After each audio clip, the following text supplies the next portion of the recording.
Medusa's coil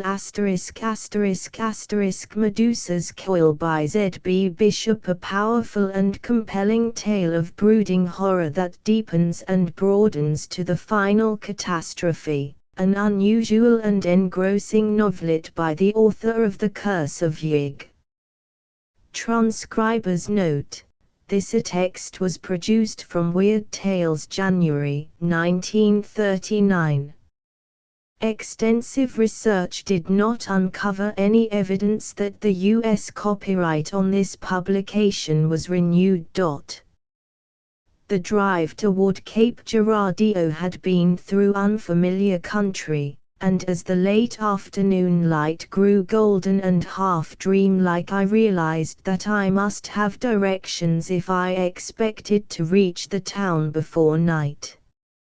I did not care to be wandering about these bleak southern Missouri lowlands after dark, for roads were poor and the November cold rather formidable in an open roadster.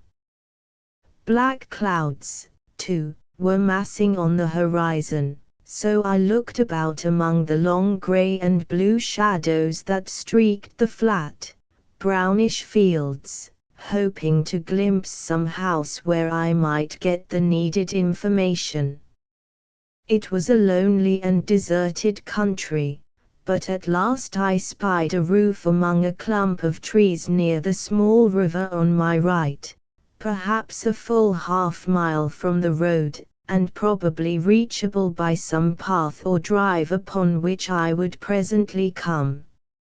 In the absence of any nearer dwelling, I resolved to try my luck there, and was glad when the bushes by the roadside revealed the ruin of a carved stone gateway, covered with dry, dead vines and choked with undergrowth, which explained why I had not been able to trace the path across the fields in my first distant view.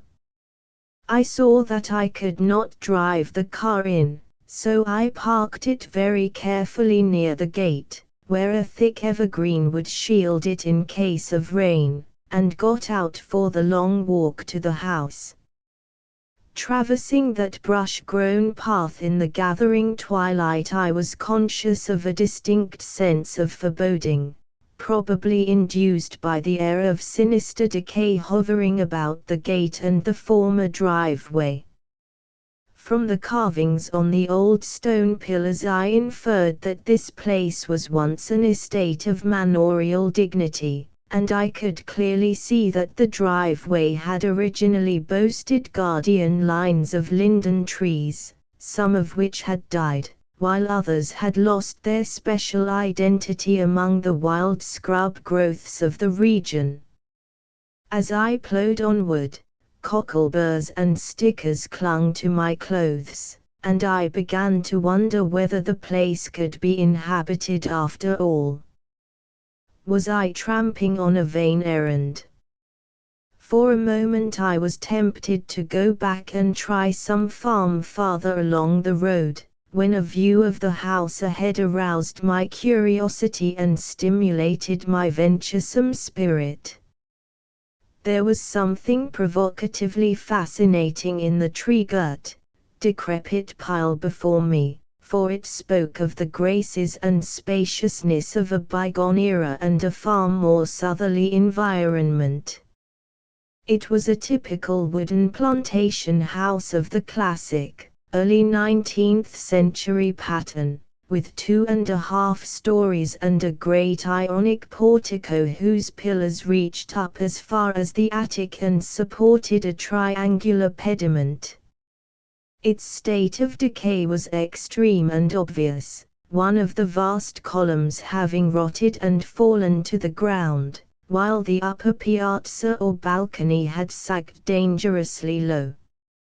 Other buildings, I judged, had formerly stood near it.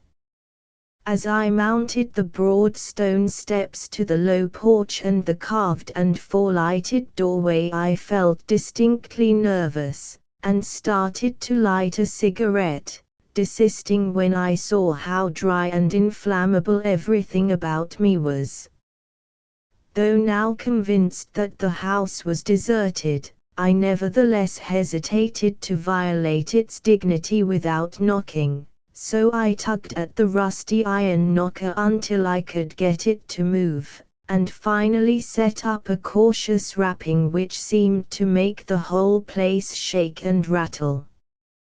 There was no response, yet once more I plied the cumbrous, creaking device, as much to dispel the sense of unholy silence and solitude as to arouse any possible occupant of the ruin. Somewhere near the river I heard the mournful note of a dove, and it seemed as if the coursing water itself were faintly audible. Half in a dream, I seized and rattled the ancient latch, and finally gave the great 6-paneled door a frank trying. It was unlocked, as I could see in a moment, and though it stuck and grated on its hinges I began to push it open, stepping through it into a vast shadowy hall as I did so. But the moment I took this step I regretted it. It was not that a legion of spectres confronted me in that dim and dusty hall with the ghostly empire furniture, but that I knew at once that the place was not deserted after all. There was a creaking on the great curved staircase, and the sound of faltering footsteps slowly descending. Then I saw a tall, bent figure silhouetted for an instant against the great Palladian window on the landing. My first terror was soon over, and as the figure descended the final flight I was ready to greet the householder whose privacy I had invaded. In the semi-darkness I could see him reach into his pocket for a match. There came a flare as he lighted a small kerosene lamp which stood on a rickety console table near the foot of the stairs. The feeble glow revealed the stooping figure of a very tall, emaciated old man, disordered in dress and unshaven as to face, yet for all that with the bearing and expression of a gentleman. I did not wait for him to speak, but at once began to explain my presence.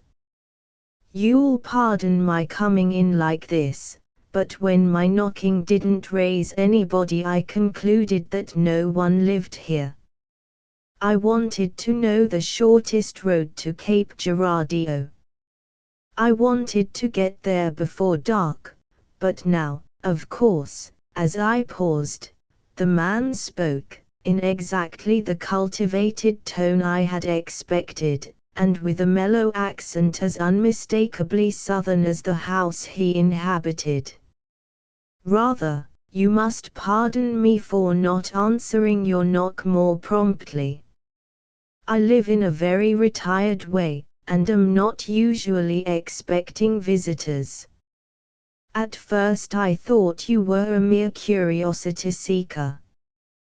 When you knocked again I started to answer, but I am not well and have to move very slowly, owing to spinal neuritis, very troublesome case. As for your getting to town before dark, you can't do that. The road you are on isn't the best or shortest way. What you must do is to take the first real road to your left after you leave the gate. There are 3 or 4 cart paths you can ignore, but you can't mistake the real road because of the large willow tree on the right just opposite it. When once you've turned, keep on past 2 roads and turn to the right along the 3rd.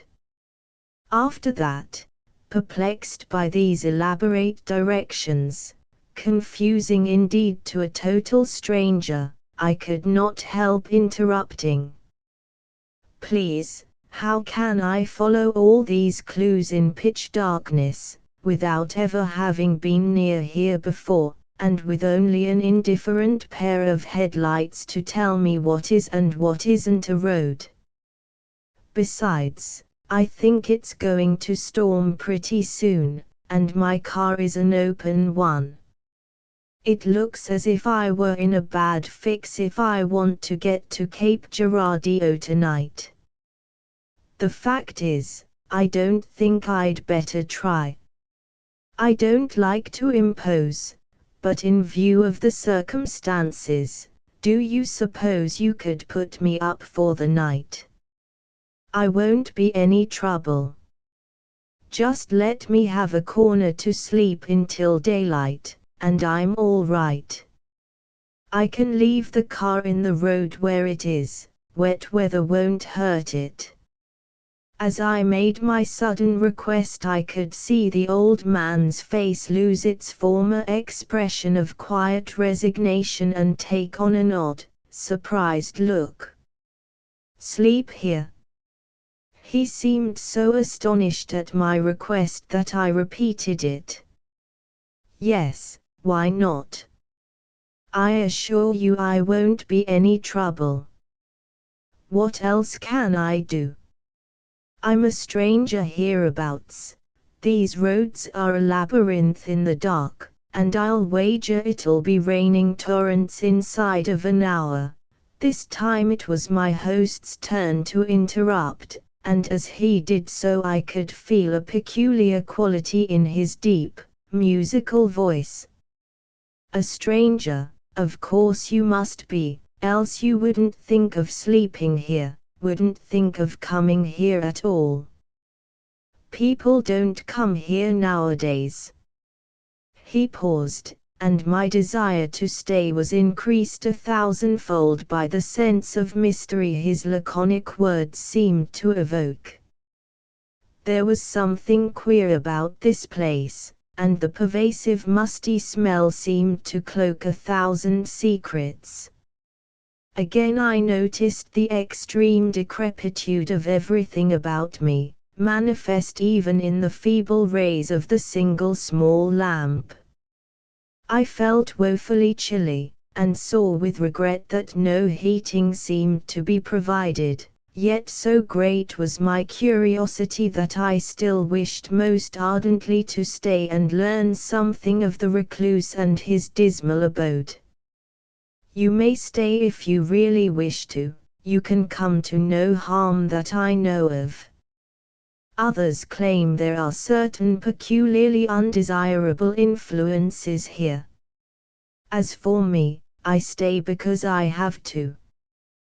With my curiosity still more heightened, I prepared to take my host at his word, and followed him slowly upstairs when he motioned me to do so. It was very dark now, and faint pattering outside told me that the threatened rain had come. I would have been glad of any shelter, but this was doubly welcome because of the hints of mystery about the place and its master. For an incurable lover of the grotesque, no more fitting haven could have been provided. There was a second-floor corner room in less unkempt shape than the rest of the house, and into this my host led me, setting down his small lamp and lighting a somewhat larger one. From the cleanliness and contents of the room, and from the books ranged along the walls, I could see that I had not guessed amiss in thinking the man a gentleman of taste and breeding. He was a hermit and eccentric, no doubt, but still had standards and intellectual interests. As he waved me to a seat I began a conversation on general topics, and was pleased to find him not at all taciturn. If anything, he seemed glad of someone to talk to, and did not attempt to swerve the discourse from personal topics. He was, I learned, one Antoine de Russy, of an ancient, powerful and cultivated line of Louisiana planters. More than a century ago his grandfather, a younger son, had migrated to southern Missouri and founded a new estate in the lavish ancestral manner, building this pillared mansion and surrounding it with all the accessories of a great plantation. There had been, at one time, as many as 200 Negroes in the cabins which stood on the flat ground in the rear, ground that the river had now invaded, and to hear them singing and laughing and playing the banjo at night was to know the fullest charm of a civilization and social order now sadly extinct. In front of the house, where the great guardian oaks and willows stood, there had been a lawn like a broad green carpet, always watered and trimmed and with flag-stoned, flower-bordered walks curving through it. Riverside, for such the place was called, had been a lovely and idyllic homestead in its day, and my host could recall it when many traces of its best period still lingered. It was raining hard now, with dense sheets of water beating against the insecure roof, walls, and windows, and sending in drops through 1,000 chinks and crevices. Moisture trickled down to the floor from unsuspected places, and the mounting wind rattled the rotting, loose-hinged shutters outside. But I minded none of this, nor even thought of my roadster outside beneath the trees, for I saw that a story was coming. Incited to reminiscence, my host made a move to show me to sleeping quarters, but kept on recalling older, better days. Soon, I saw, I might learn why he lived alone in that ancient place, and why his neighbors thought it full of undesirable influences. His voice was very musical as he spoke on, and his tale soon took a turn which left me no chance to grow drowsy. Yes, Riverside was built in 1816, and my father was born here in 1828. He died young, so young I can just barely remember him. In '64, he was killed in the war, 7th Louisiana Infantry, C.S. For he went back to the old home to enlist. My grandfather was too old to fight, yet he lived on to be 95, and helped my mother bring me up, good bringing up, too, I'll give them credit. We always had strong traditions, high notions of honor, and my grandfather saw to it that I grew up the way the Russes have grown up, generation after generation, ever since the Crusades. We weren't quite wiped out financially, and managed to get on very comfortably after the war. I went to a good school in Louisiana, and later to Princeton. Later on I was able to get the plantation on a fairly profitable basis, though you see what it's come to now. My mother died when I was 20, and my grandfather 2 years later. It was rather lonely after that, and in '85 I married a distant cousin in New Orleans. Things might have been different if she'd lived, but she died when my son Dennis was born. Then I had only Dennis. I didn't try marriage again, but gave all my time to the boy. He was like me, like all the de Russes, darkish and tall and thin, and with the devil of a temper. I gave him the same training my grandfather had given me, but he didn't need much training when it came to points of honor. It was in him. Never saw such high spirit. All I could do to keep him from running away to the Spanish War when he was 11. Romantic young devil. Too full of high notions, you'd call 'em Victorian, now, no trouble at all to make him let the nigger wenches alone. I sent him to the same school I'd gone to, and to Princeton, too. He was class of 1909. In the end he decided to be a doctor, and went a year to the Harvard Medical School. Then he hit on the idea of keeping to the old French tradition of the family, and argued me into sending him to the Sorbonne. I did, and proudly enough, though I knew how lonely I'd be with him so far off. Would to God I hadn't. I thought he was the safest kind of a boy to be in Paris. He had a room in the Rue Saint-Jacques, that's near the university in the Latin Quarter, but according to his letters and his friends he didn't cut up with the gayer dogs at all. The people he knew were mostly young fellows from home, serious students and artists who thought more of their work than of striking attitudes and painting the town red. But of course there were lots of fellows who were on a sort of dividing line between serious study and the devil, the aesthetes, the decadents, experimenters in life and sensation, the Baudelaire kind of a chap. Naturally, Dennis ran up against a good many of these, and saw a good deal of their life. They had all sorts of crazy circles and cults, imitation devil worship, false black masses, and the like. Doubt if it did them much harm on the whole. Probably most of them forgot all about it in a year or two.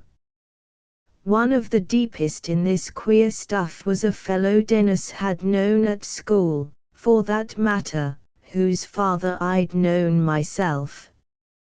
Frank Marsh, of New Orleans.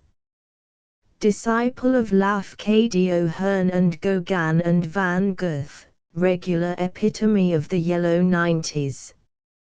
Poor devil, he had the makings of a great artist, at that. Marsh was the oldest friend Dennis had in Paris, so as a matter of course they saw a good deal of each other, to talk over old times at St. Clair Academy, and all that. The boy wrote me a good deal about him, and I didn't see any especial harm when he spoke of the group of mystics Marsh ran with. It seems there was some cult of prehistoric Egyptian and Carthaginian magic having a rage among the Bohemian element on the left bank. Some nonsensical thing that pretended to reach back to forgotten sources of hidden truth in lost African civilizations, the Great Zimbabwe, and dead Atlantean cities in the Hoggar region of the Sahara, and that had a lot of gibberish connected with snakes and human hair. At least, I called it gibberish then. Dennis used to quote Marsh as saying odd things about the veiled facts behind the legend of Medusa's snaky locks, and behind the later Ptolemaic myth of Berenice, who offered up her hair to save her husband-brother, and had it set in the sky as the constellation Coma Berenices.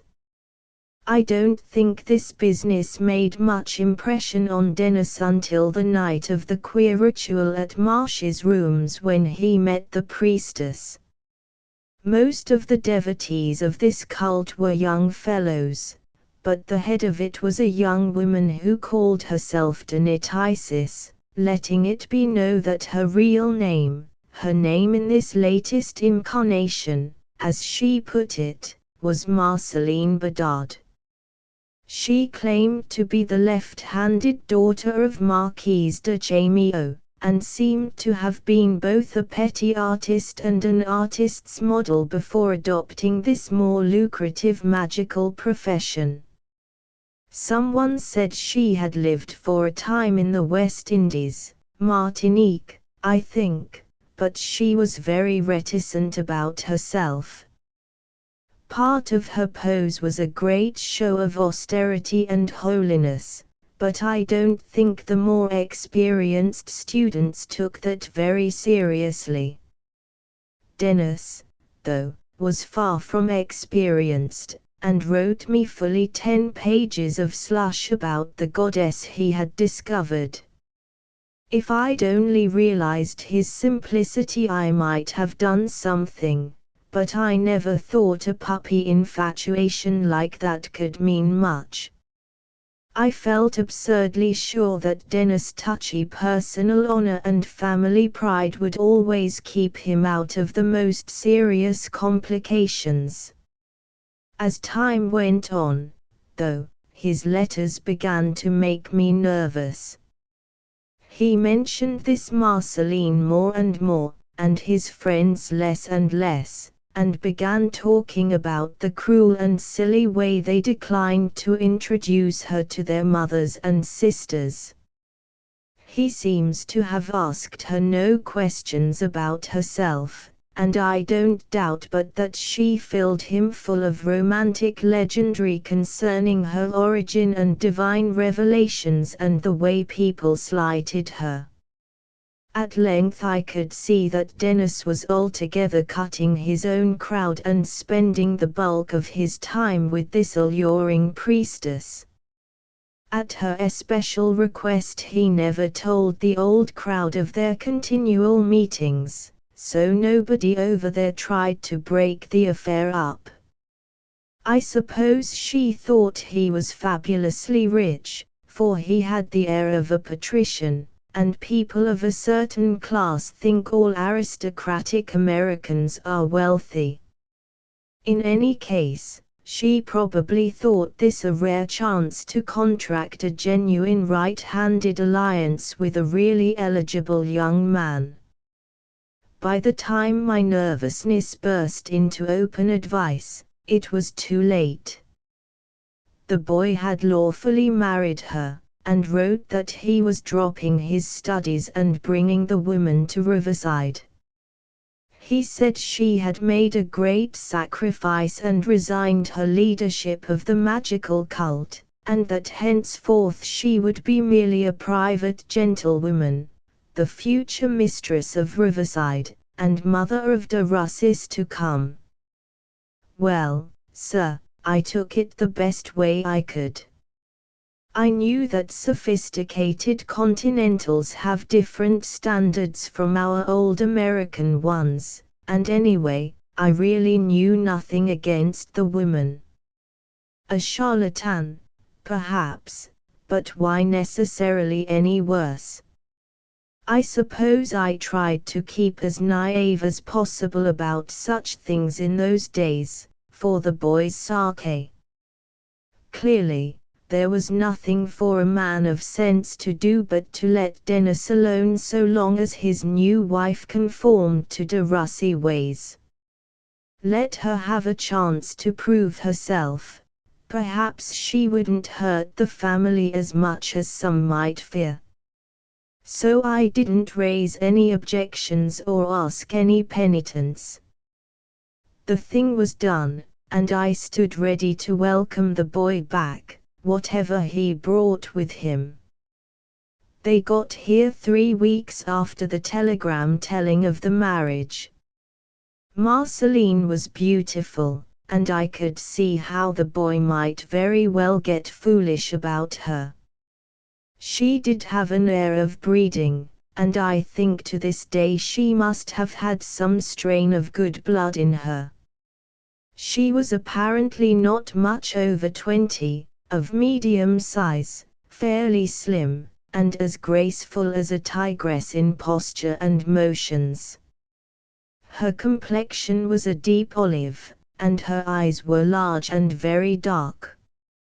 She had small, classically regular features, though not quite clean-cut enough to suit my taste, and the most singular head of jet black hair that I ever saw. I didn't wonder that she had dragged the subject of hair into her magical cult, for with that heavy profusion of it the idea must have occurred to her naturally. Coiled up, it made her look like some oriental princess in a drawing of Aubrey Beardsley's. Hanging down her back, it came well below her knees and shone in the light as if it possessed some separate, unholy vitality of its own. I would almost have thought of Medusa or Berenice myself without having such things suggested to me, upon seeing and studying that hair. Sometimes I thought it moved slightly of itself, and tended to arrange itself in distinct ropes or strands, but this may have been sheer illusion. She brushed it incessantly, and seemed to use some sort of preparation on it. I got the notion once, a curious, whimsical notion, that it was a living thing which she had to feed in some strange way. All nonsense, but it added to my feeling of constraint about her and her hair. For I can't deny that I failed to like her wholly, no matter how hard I tried. Something about her repelled me subtly, and I could not help weaving morbid and macabre associations about everything connected with her. Her complexion called up thoughts of Babylon, Atlantis, Lemuria, and the terrible forgotten dominations of an elder world. Her eyes struck me sometimes as the eyes of some unholy forest creature or animal goddess too immeasurably ancient to be fully human, and her hair, that dense, exotic, overnourished growth of oily jet, made one shiver as a great black python might have done. There was no doubt but that she realized my involuntary attitude, though I tried to hide it, and she tried to hide the fact that she noticed it. Yet the boy's infatuation lasted. He positively fawned on her, and overdid all the little gallantries of daily life to a sickening degree. She appeared to return the feeling, though I could see it took a conscious effort to make her duplicate his enthusiasms and extravagances. For one thing, I think she was piqued to learn that we weren't as wealthy as she had expected. It was a bad business all told. I could see that sad undercurrents were arising. Dennis was half hypnotized with puppy love, and began to grow away from me as he felt my shrinking from his wife. This kind of thing went on for months, and I saw that I was losing my only son, the boy who had formed the center of all my thoughts and acts for the past quarter of a century. Marceline seemed to be a good wife enough in those early months, and our friends received her without any quibbling or questioning. I was always nervous, though, about what some of the young fellows in Paris might write home to their relatives after the news of the marriage spread around. Despite the woman's love of secrecy, it couldn't remain hidden forever. Indeed, Dennis had written a few of his closest friends, in strict confidence, as soon as he was settled with her at Riverside. I got to staying more and more alone in my room with my failing health as an excuse. It was about that time that my present spinal neuritis began to develop. Dennis didn't seem to notice the trouble, or take any interest in me and my habits and affairs, and it hurt me to see how callous he was getting. I began to get sleepless, and often racked my brain in the night to try to find out what really was the matter, what it really was that made my new daughter-in-law so repulsive and even dimly horrible to me. Oddly, the only ones who seemed to share my uneasiness were the servants. The darkies around the house seemed very sullen in their attitude toward her, and in a few weeks all save the few who were strongly attached to our family had left. These few, old Scipio and his wife Sarah, the cook Delalat, and Mary, Scipio's daughter, were as civil as possible, but plainly revealed that their new mistress commanded their duty rather than their affection. They stayed in their own remote part of the house as much as possible.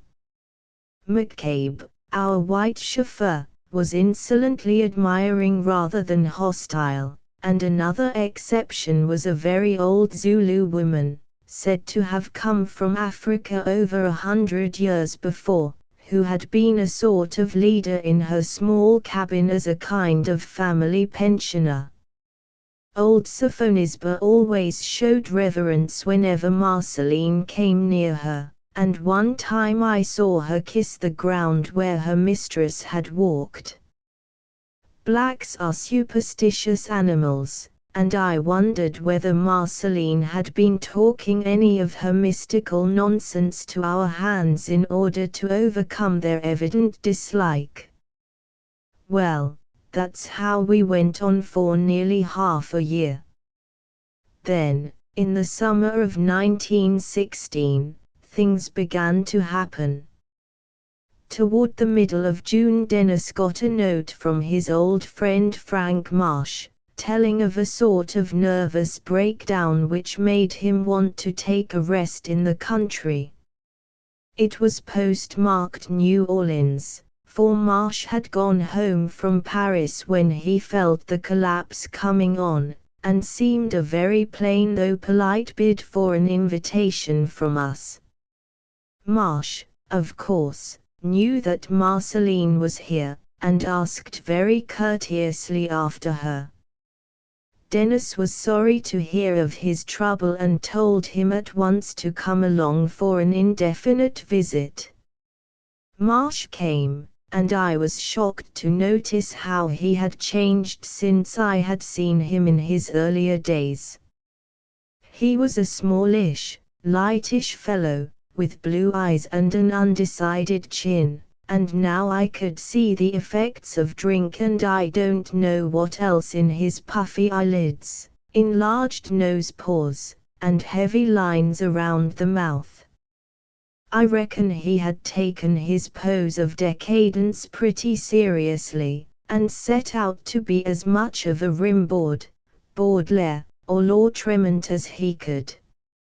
And yet he was delightful to talk to, for like all decadents he was exquisitely sensitive to the color and atmosphere and names of things, admirably, thoroughly alive, and with whole records of conscious experience in obscure, shadowy fields of living and feeling which most of us pass over without knowing they exist.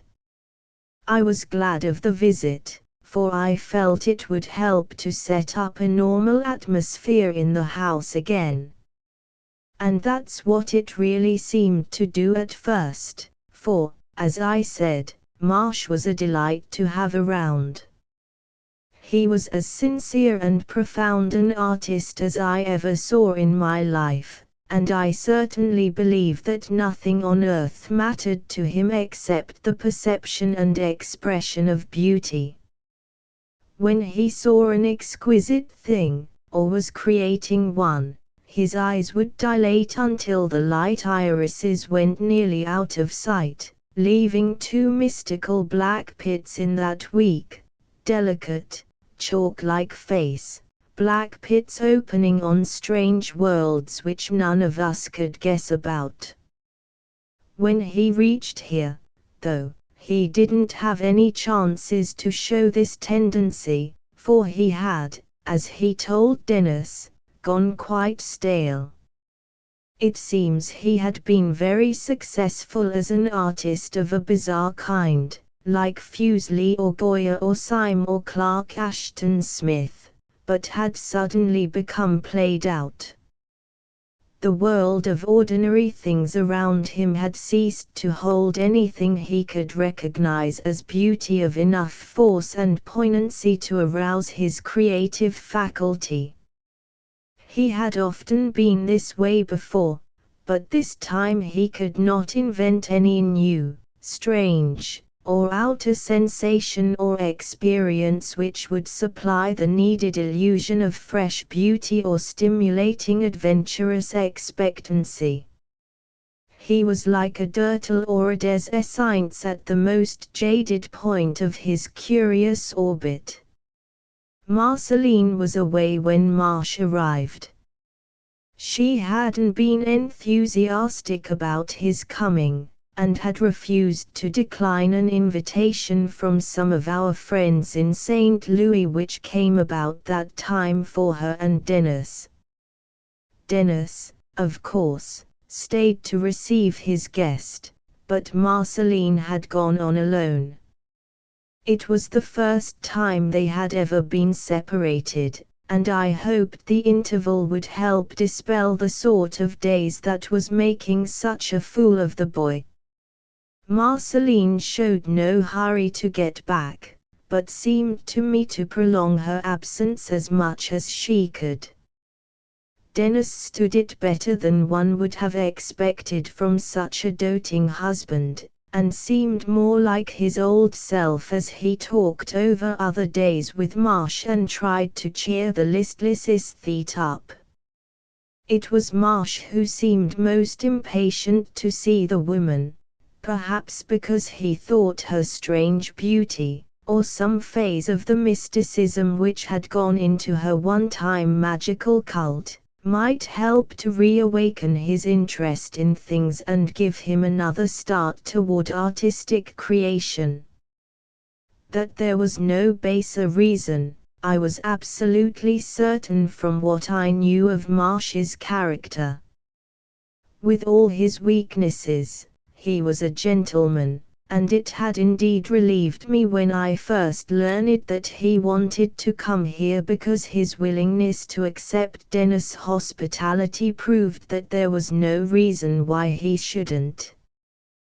When, at last, Marceline did return, I could see that Marsh was tremendously affected. He did not attempt to make her talk of the bizarre thing which she had so definitely abandoned, but was unable to hide a powerful admiration which kept his eyes, now dilated in that curious way for the first time during his visit, riveted to her every moment she was in the room. She, however, seemed uneasy rather than pleased by his steady scrutiny. That is, she seemed so at first, though this feeling of hers wore away in a few days, and left the two on a basis of the most cordial and voluble congeniality. I could see Marsh studying her constantly when he thought no one was watching, and I wondered how long it would be that only the artist, and not the primitive man, would be aroused by her mysterious graces. Dennis naturally felt some irritation at this turn of affairs, though he realized that his guest was a man of honor and that, as kindred mystics and aesthetes, Marceline and Marsh would naturally have things and interests to discuss in which a more or less conventional person could have no part. He didn't hold anything against anybody, but merely regretted that his own imagination was too limited and traditional to let him talk with Marceline as Marsh talked. At this stage of things I began to see more of the boy. With his wife otherwise busy, he had time to remember that he had a father, who was ready to help him in any difficulty. We often sat together on the veranda watching Marsh and Marceline as they rode up or down the drive on horseback, or played tennis on the court that used to stretch south of the house. They talked mostly in French, which Marsh, though he hadn't more than a quarter portion of French blood, handled more glibly than either Dennis or I could speak it. Marceline's English, always academically correct, was rapidly improving in accent, but it was plain that she relished dropping back into her mother tongue. As we looked at the congenial couple they made, I could see the boy's cheek and throat muscles tighten, though he wasn't a whit less ideal a host to Marsh, or a whit less considerate a husband to Marceline. All this was generally in the afternoon, for Marceline rose very late, had breakfast in bed, and took an immense amount of time preparing to come downstairs. It was in these morning hours that Dennis and Marsh did their real visiting, and exchanged the close confidences which kept their friendship up despite the strain that jealousy imposed. Well, it was in one of those morning talks on the veranda that Marsh made the proposition which brought on the end. I was laid up, but had managed to get downstairs and stretch out on the front parlor sofa near the long window. Dennis and Marsh were just outside, so I couldn't help hearing all they said. They had been talking about art, and the curious, capricious environmental elements needed to jolt an artist into producing work of merit, when Marsh suddenly swerved from abstractions to the personal application he must have had in mind from the start. I suppose he was saying that nobody can tell just what it is in some scenes or objects that makes them aesthetic stimuli for certain individuals. Basically, of course, it must have some reference to each man's background of stored-up mental associations, for no two people have the same scale of sensitiveness and responses.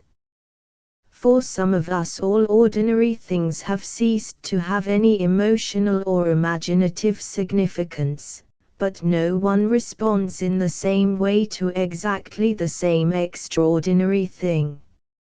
Now take me, for instance.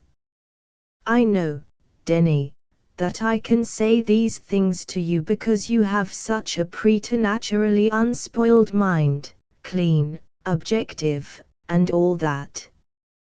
You won't misunderstand. The fact is, I think I know what's needed to set my imagination working again. I've had a dim idea of it ever since we were in Paris, but I'm sure now. It's Marceline, old chap, that face and that hair, and the train of shadowy images they bring up. Not merely visible beauty, though God knows there's enough of that, but something peculiar and individualized, that can't exactly be explained. Do you know, in the last few days I've felt the existence of such a stimulus so keenly that I honestly think I could outdo myself, if I could get hold of paint and canvas at just the time when her face and hair set my fancy stirring and weaving. There is something weird and otherworldly about it, something joined up with the dim ancient thing Marceline represents. I don't know how much she's told you about that side of her, but I can assure you there's plenty to it. She has some marvelous links with the outside. Some change in Dennis' expression must have halted the speaker here, for there was a considerable spell of silence before the words went on. I was utterly taken aback, for I'd expected no such overt development as this, and I wondered what my son could be thinking. My heart began to pound violently, and I strained my ears in the frankest of intentional eavesdropping. Then Marsh resumed. Of course you're jealous, I know how a speech like mine must sound, but I can swear to you that you needn't be. Dennis did not answer, and Marsh went on. To tell the truth, I could never be in love with Marceline. I couldn't even be a cordial friend of hers in the warmest sense. Why, damn it all, I feel like a hypocrite talking with her these days as I've been doing. The case simply is that one phase of her half hypnotizes me in a certain way, a very strange, fantastic, and dimly terrible way, just as another phase half hypnotizes you in a much more normal way.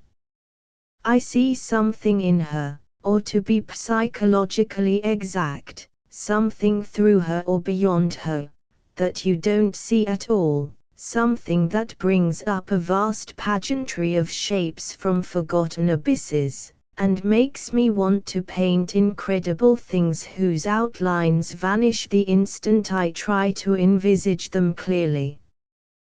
Don't mistake, Denny, your wife is a magnificent being, a splendid focus of cosmic forces who has a right to be called divine if anything on earth has.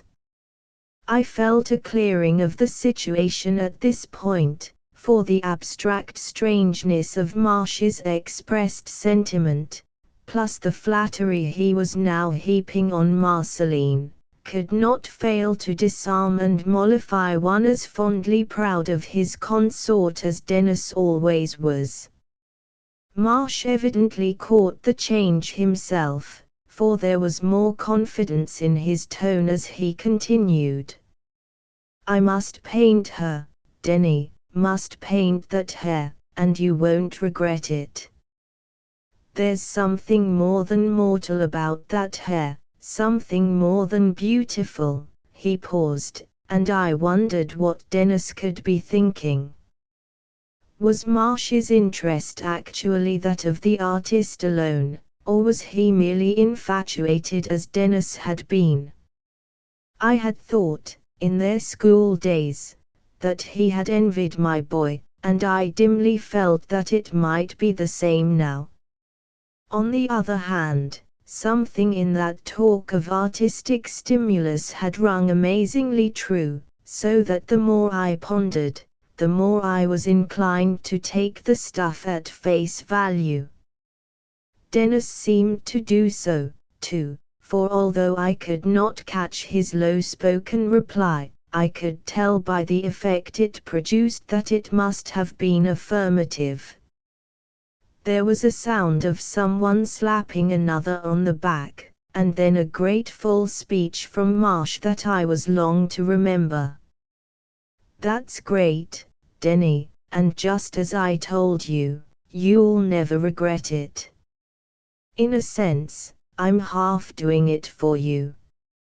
You'll be a different man when you see it. It'll put you back where you used to be, give you a waking up and a sort of salvation, but you can't see what I mean as yet. Just remember old friendship, and don't get the idea that I'm not the same old bird. I rose perplexedly as I saw the two stroll off across the lawn, arm in arm. What could Marsh have meant by his strange and almost ominous reassurance? The more my fears were quieted in one direction, the more they were aroused in another. Look at it in any way I could, it seemed to be rather a bad business. But matters got started just the same.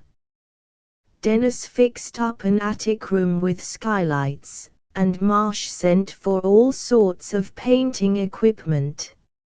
Everyone was rather excited about the new venture, and I was at least glad that something was on foot to break the brooding tension. Soon the sittings began, and we all took them quite seriously, for we could see that Marsh regarded them as important artistic events. Denny and I used to go quietly about the house as though something sacred were occurring. With Marceline, though, it was a different matter, as I began to see at once. Whatever Marsh's reactions to the sittings may have been, hers were painfully obvious.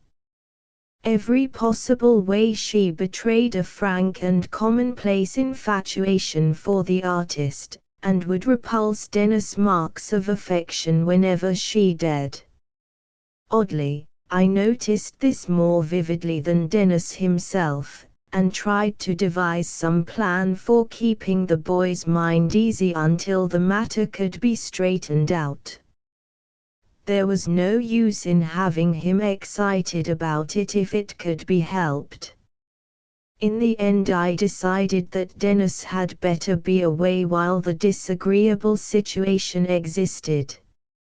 I could represent his interests well enough at this end, and sooner or later Marsh would finish the picture and go.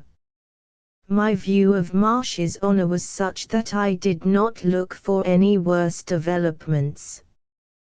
When the matter had blown over, and Marceline had forgotten about her new infatuation, it would be time enough to have Dennis on hand again.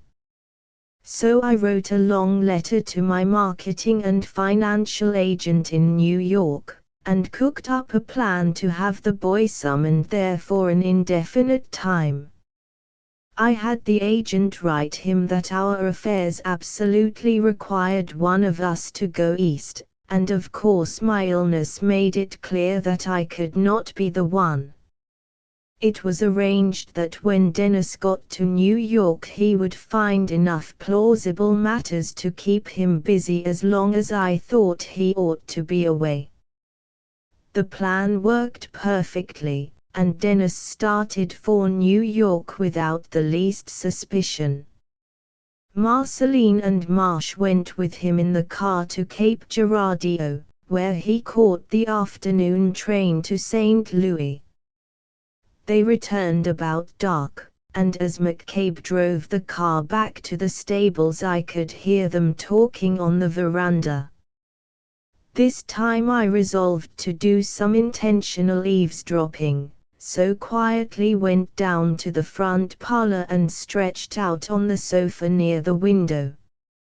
At first I could hear nothing, but very shortly there came a sound as of a chair being shifted, followed by a short, sharp breath and a sort of inarticulately hurt exclamation from Marceline.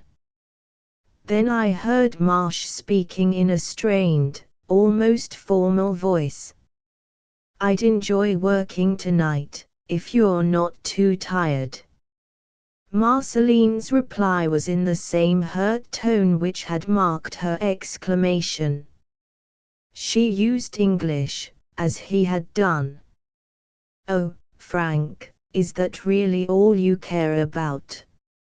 Forever working? Can't we just sit out in this glorious moonlight?" He answered impatiently, his voice showing a certain contempt beneath the dominant quality of artistic enthusiasm. "Moonlight? Good God, what cheap sentimentality! For a supposedly sophisticated person you surely do hang on to some of the crudest claptrap that ever escaped from the dime novels. With art at your elbow, you have to think of the moon. Or perhaps it makes you think of the rude dance around the stone pillars at Auteuil, hell. How you used to make those goggle-eyed yaps stare. But no, I suppose you've dropped all that now. No more Atlantean magic or hair snake rites for Madame de Russie. I'm the only one to remember the old things, the things that came down through the temples of Tanit and called on the ramparts of Zimbabwe. But I won't be cheated of that remembrance, all that is weaving itself into the thing on my canvas, the thing that is going to capture wonder and crystallize the secrets of 75,000 years." Marceline interrupted in a voice full of mixed emotions. "It's you who are cheaply sentimental now. You know well that the old things had better be let alone. All of you had better look out if ever I chant the old rites or try to call up what lies hidden in Yagoth, Zimbabwe, and RL yeah. I thought you had more sense. You lack logic. You want me to be interested in this precious painting of yours, yet you never let me see what you're doing. Always that black cloth over it. It's of me, I shouldn't think it would matter if I saw it. Marsh was interrupting this time, his voice curiously hard and strained. No. Not now. You'll see it in due time. You say it's of you, yes, it's that, but it's more. If you knew, you mightn't be so impatient. Poor Dennis. My God, it's a shame. My throat went suddenly dry as the words rose to an almost febrile pitch. What could Marsh mean? Suddenly I saw that he had stopped and was entering the house alone. I heard the front door slam, and listened as his footsteps ascended the stairs. Outside on the veranda I could still hear Marceline's heavy, angry breathing. I crept away sick at heart, feeling that there were grave things to ferret out before I could safely let Dennis come back. After that evening the tension around the place was even worse than before. Marceline had always lived on flattery and fawning, and the shock of those few blunt words from Marsh was too much for her temperament. There was no living in the house with her anymore, for with poor Dennis gone she took out her abusiveness on everybody. When she could find no one indoors to quarrel with, she would go out to Sophonisba's cabin and spend hours talking with the queer old Zulu woman. Aunt Sophie was the only person who would fawn abjectly enough to suit her, and when I tried once to overhear their conversation I found Marceline whispering about elder secrets and unknown Kadith while the negress rocked to and fro in her chair, making inarticulate sounds of reverence and admiration every now and then. But nothing could break her dog-like infatuation for Marsh. She would talk bitterly and sullenly to him, yet was getting more and more obedient to his wishes. It was very convenient for him, since he now became able to make her pose for the picture whenever he felt like painting. He tried to show gratitude for this willingness, but I thought I could detect a kind of contempt or even loathing beneath his careful politeness. For my part, I frankly hated Marceline. There was no use in calling my attitude anything as mild as mere dislike these days. Certainly, I was glad Dennis was away. His letters, not nearly so frequent as I wished, showed signs of strain and worry. As the middle of August went by I gathered from Marsh's remarks that the portrait was nearly done. His mood seemed increasingly sardonic, though Marceline's temper improved a bit, as the prospect of seeing the thing tickled her vanity. I can still recall the day when Marsh said he'd have everything finished within a week. Marceline brightened up perceptibly, though not without a venomous look at me. It seemed as if her coiled hair visibly tightened about her head. "I'm to be the first to see it," she snapped. Then, smiling at Marsh, she added, "and if I don't like it I shall slash it to pieces." Marsh's face took on the most curious look I had ever seen it wear as he answered her. "I can't vouch for your taste, Marceline, but I swear it will be magnificent. Not that I want to take much credit, art creates itself, and this thing had to be done." Just wait. During the next few days I felt a queer sense of foreboding, as if the completion of the picture meant a kind of catastrophe instead of a relief.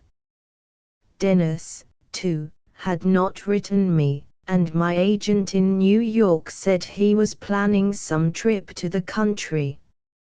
I wondered what the outcome of the whole thing would be. What a queer mixture of elements, Marsh and Marceline, Dennis and I. How would all these ultimately react on one another? When my fears grew too great I tried to lay them all to my infirmity, but that explanation never quite satisfied me. Well, the thing exploded on Tuesday, the 26th of August. I had risen at my usual time and had breakfast, but was not good for much because of the pain in my spine.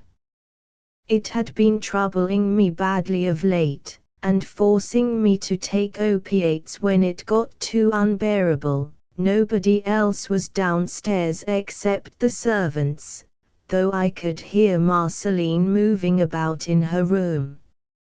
Marsh slept in the attic next his studio, and had begun to keep such late hours that he was seldom up till noon. About 10 o'clock the pain got the better of me, so that I took a double dose of my opiate and lay down on the parlor sofa. The last I heard was Marceline's pacing overhead. Poor creature, if I had known. She must have been walking before the long mirror admiring herself. That was like her, vain from start to finish, reveling in her own beauty, just as she reveled in all the little luxuries Dennis was able to give her. I didn't wake up till near sunset, and knew instantly how long I had slept from the golden light and long shadows outside the window. Nobody was about, and a sort of unnatural stillness seemed to be hovering over everything. From afar, though, I thought I could sense a faint howling, wild and intermittent, whose quality had a slight but baffling familiarity about it. I'm not much for psychic premonitions, but I was frightfully uneasy from the start. There had been dreams, even worse than the ones I had been dreaming in the weeks before, and this time they seemed hideously linked to some black and festering reality. The whole place had a poisonous air. Afterward I reflected that certain sounds must have filtered through to my unconscious brain during those hours of drugged sleep. My pain, though, was very much eased, and I rose and walked without difficulty. Soon enough I began to see that something was wrong. Marsh and Marceline might have been riding, but someone ought to have been getting dinner in the kitchen. Instead there was only silence, except for that faint distant howl or wail, and nobody answered when I pulled the old-fashioned bell cord to summon Scipio. Then, chancing to look up, I saw the spreading stain on the ceiling, the bright red stain, that must have come through the floor of Marceline's room. In an instant I forgot my crippled back and hurried upstairs to find out the worst. Everything under the sun raced through my mind as I struggled with the dampness-warped door of that silent chamber, and most hideous of all was a terrible sense of malign fulfillment and fatal expectedness. I had, it struck me, known all along that nameless horrors were gathering, that something profoundly evil had gained a foothold under my roof from which only blood and tragedy could result. The door gave at last, and I stumbled into the large room beyond, all dim from the branches of the great trees outside the windows.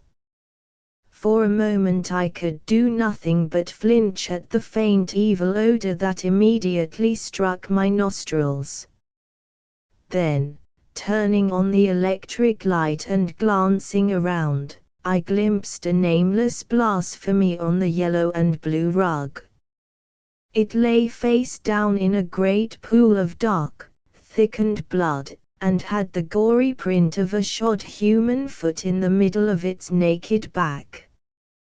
Blood was spattered everywhere, on the walls, furniture and floor. My knees gave way as I took in the sight, so that I had to stumble to a chair and slump down. The thing had obviously been a human being, though its identity was not easy to establish at first, since it was without clothes and had most of its hair hacked and torn from the scalp in a very crude way. It was of a deep ivory color, and I knew that it must have been marceline. The shoe print on the back made the thing seem all the more hellish. I could not even picture the strange, loathsome tragedy which must have taken place while I slept in the room below. When I raised my hand to wipe my dripping forehead, I saw that my fingers were sticky with blood. I shuddered, then realized that it must have come from the knob of the door which the unknown murderer had forced shut behind him as he left. He had taken his weapon with him, it seemed, for no instrument of death was visible here. As I studied the floor, I saw that a line of sticky footprints like the one on the body led away from the horror to the door. There was another blood trail, too, and of a less easily explainable kind, a broadish, continuous line, as if marking the path of some huge snake. At first I concluded it must be due to something the murderer had dragged after him. Then, noting the way some of the footprints seemed to be superimposed on it, I was forced to believe that it had been there when the murderer left. But what crawling entity could have been in that room with the victim and her assassin, leaving before the killer when the deed was done? As I asked myself this question, I thought I heard fresh bursts of that faint, distant wailing. Finally, rousing myself from a lethargy of horror, I got on my feet again and began following the footprints. Who the murderer was, I could not even faintly guess, nor could I try to explain the absence of the servants. I vaguely felt that I ought to go up to Marsh's attic quarters, but before I had fully formulated the idea, I saw that the bloody trail was indeed taking me there. Was he himself the murderer? Had he gone mad under the strain of the morbid situation and suddenly run amok? In the attic corridor the trail became faint, the prints almost ceasing as they merged with the dark carpet.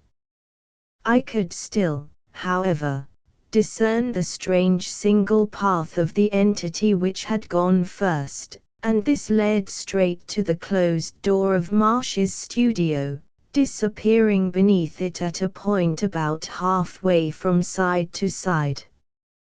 Evidently it had crossed the threshold at a time when the door was wide open. Sick at heart, I tried the knob and found the door unlocked. Opening it, I paused in the waning north light to see what fresh nightmare might be waiting me. There was certainly something human on the floor, and I reached for the switch to turn on the chandelier. But as the light flashed up, my gaze left the floor and its horror. That was Marsh, poor devil, to fix itself frantically and incredulously upon the living thing that cowered and stared in the open doorway leading to Marsh's bedroom. It was a tousled, wild-eyed thing, crusted with the dried blood and carrying in its hand a wicked machete which had been one of the ornaments of the studio wall. Yet even in that awful moment I recognized it as one whom I had thought more than 1,000 miles away. It was my own boy Dennis, or the maddened wreck which had once been Dennis. The sight of me seemed to bring back a trifle of sanity, or at least of memory, in the poor boy. He straightened up and began to toss his head about as if trying to shake free from some enveloping influence. I could not speak a word, but moved my lips in an effort to get back my voice. My eyes wandered for a moment to the figure on the floor in front of the heavily draped easel, the figure toward which the strange blood trail led, and which seemed to be tangled in the coils of some dark, ropey object. The shifting of my glance apparently produced some impression in the twisted brain of the boy, for suddenly he began to mutter in a hoarse whisper, the purport of which I was soon able to catch. I had to exterminate her, she was the devil, the summit of high priestess of all evil, the spawn of the pit. Marsh knew, and tried to warn me. Good old Frank. I didn't kill him, though I was ready to before I realized. But I went down there and killed her. Then that cursed hair. I listened in horror as Dennis choked, paused, and began again. You didn't know, her letters got queer and I knew she was with Marsh. Then she nearly stopped writing. He never mentioned her. I felt something was wrong, and thought I ought to come back and find out. Couldn't tell you. Your manner would have given it away. Wanted to surprise them. Got here about noon today, came in a cab and sent the house servants all off, let the field hands alone, for their cabins are all out of earshot. Told McCabe to get me some things in Cape Girardeau and not bother to come back till tomorrow. Had all the niggers take the old car and let Mary drive them to Bend Village for a vacation. Told em we were all going on some sort of outing and wouldn't need help. Said they'd better stay all night with Uncle Sip's cousin, who keeps that nigger boarding house. Dennis was getting very coherent now, and I strained my ears to grasp every word. Again I thought I heard that wild, far-off wail, but the story had first place for the present. Saw you sleeping in the parlor, and took a chance you wouldn't wake up. Then went upstairs on the quiet to hunt up Marsh and that woman. The boy shuddered as he avoided pronouncing Marceline's name. At the same time I saw his eyes dilate in unison with a bursting of the distant crying, whose vague familiarity had now become very great. She was not in her room, so I went up to the studio. Door was shut, and I could hear voices inside. Didn't knock, just burst in and found her posing for the picture. Nude, but with that hellish hair all draped around her. And making all sorts of sheep's eyes at Marsh. He had the easel turned half away from the door, so I couldn't see the picture. Both of them were pretty well jolted when I showed up, and Marsh dropped his brush. I was in a rage and told him he'd have to show me the portrait. But he got calmer every minute, told me it wasn't quite done, but would be in a day or two, said I could see it then. She hadn't seen it. But that didn't go with me. I stepped up, and he dropped a velvet curtain over the thing before I could see it. He was ready to fight before letting me see it, but she stepped up and sided with me. Said we ought to see it. Frank got horribly worked up, and gave me a punch when I tried to get at the curtain. I punched back and seemed to have knocked him out. Then I was almost knocked out myself by the shriek that creature gave. She'd drawn aside the hangings herself, and had caught a look at what Marsh had been painting. I wheeled around and saw her rushing like mad out of the room. Then I saw the picture. Madness flared up in the boy's eyes again as he got to this place, and I thought for a minute he was going to spring at me with his machete. But after a pause he partly steadied himself. Oh God, that thing! Don't ever look at it. Burn it with the hangings around it and throw the ashes into the river. Marsh knew, and was warning me. He knew what it was, what that woman, that leopardess, or gorgon, or lamia, or whatever she was, actually represented. He'd tried to hint to me ever since I met her in his Paris studio, but it couldn't be told in words. I thought they all wronged her when they whispered horrors about her, but this picture has caught the whole secret, the whole monstrous background. God, but Frank is an artist. That thing is the greatest piece of work any living soul has produced since Rembrandt. It's a crime to burn it, but it would be a greater crime to let it exist, just as it would have been an abhorrent sin to let that she-demon exist any longer. The minute I saw it I understood what she was, and what part she played in the frightful secret that has come down from the days of Xhulhu and the Elder Ones, the secret that was nearly wiped out when Atlantis sunk, but that kept half alive in hidden traditions and allegorical myths and furtive, midnight cult practices. She was the real thing. It wasn't any fake. It would have been merciful if it had been a fake. It was the old, hideous shadow that philosophers never dared mention, the thing hinted of in the Necronomicon and symbolized in the Easter Island colossi. She thought we couldn't see through, that the false front would hold till we had bartered away our immortal souls. And she was half right, she'd have got me in the end. She was only waiting.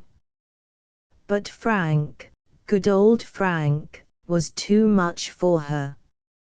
He knew what it all meant, and painted it. I don't wonder she shrieked and ran off when she saw it. It wasn't quite done, but God knows enough was there. Then I knew I'd got to kill her, and everything connected with her. It was a taint that wholesome human blood couldn't bear. There was something else, too, but you'll never know that if you burn the picture without looking. I staggered down to her room with this machete that I got off the wall here, leaving Frank still knocked out. He was breathing, though, and I knew and thanked heaven that I hadn't killed him. I found her in front of the mirror braiding that accursed hair. She turned on me like a wild beast, and began spitting out her hatred of Marsh. The fact that she'd been in love with him, and I knew she had only made it worse. For a minute I couldn't move, and she came within an ace of completely hypnotizing me. Then I thought of the picture, and the spell broke. She saw the breaking in my eyes, and must have noticed the machete too. I never saw anything but a wild jungle beast look as she did then. She sprang for me with claws out like a leopard's, but I was too quick. I swung the machete, and it was all over. Dennis had to stop again there, and I saw the perspiration running down his forehead through the spattered blood. But in a moment he hoarsely resumed. I said it was all over, but God! Some of it had only just begun. I felt I had fought the legions of Satan, and put my foot on the back of the thing I had annihilated. Then I saw that blasphemous braid of coarse black hair began to twist and squirm of itself. I might have known it. It was all in the old tales. That damnable hair had a life of its own, that couldn't be ended by killing the creature herself. I knew I'd have to burn it, so I started to hack it off with the machete. God, but it was devilish work. Tough, like iron wires, but I managed to do it. And it was loathsome the way the big braid writhed and struggled in my grasp. About the time I had the last strand cut or pulled off, I heard the eldritch wailing from behind the house. It's still going, off and on. I don't know what it is, but it must be something springing from this hellish business. It half seems like something I ought to know but can't quite place. It got my nerves the first time I heard it, and I dropped the severed braid in my fright. Then I got a worse fright, for in another second the braid had turned on me and began to strike venomously with one of its ends, which had knotted itself up like a sort of grotesque head. I struck out with the machete, and it turned away. Then, when I had my breath again, I saw that the monstrous thing was crawling along the floor by itself like a great black snake. I couldn't do anything for a while, but when it vanished through the door I managed to pull myself together and stumble after it. I could follow the broad, bloody trail, and I saw it led upstairs. It brought me here, and may heaven curse me if I didn't see it through the doorway, striking at poor dazed Marsh like a maddened rattler as it had struck at me, finally coiling around him as a python would. He had begun to come to, but that abominable serpent thing got him before he was on his feet. I knew that all of that woman's hatred was behind it, but I hadn't the power to pull it off. I tried, but it was too much for me. Even the machete was no good. I couldn't swing it freely or it would have slashed Frank to pieces. So I saw those monstrous coils tighten, saw poor Frank crushed to death before my eyes, and all the time that awful faint howling came from somewhere beyond the fields. I saw those monstrous coils tighten, saw poor Frank crushed to death before my eyes. That's all. I pulled the velvet cloth over the picture, and I hope it'll never be lifted. The thing must be burnt. I couldn't pry the coils off poor, dead Frank. They clung to him like a leech, and seemed to have lost their motion altogether. It's as if that snaky rope of hair had a kind of perverse fondness for the man it killed. It's clinging to him, embracing him. "You'll have to burn poor Frank with it, but for God's sake don't forget to see it in ashes. That and the picture. They must both go. The safety of the world demands that they go." Dennis might have whispered more, but a fresh burst of distant wailing cut us short. For the first time we knew what it was, for a westerly veering wind brought articulate words at last. We ought to have known long before, since sounds much like it had often come from the same source. It was wrinkled Sophonisba, the ancient Zulu witchwoman who had fawned on Marceline, keening from her cabin in a way which crowned the horrors of this nightmare tragedy.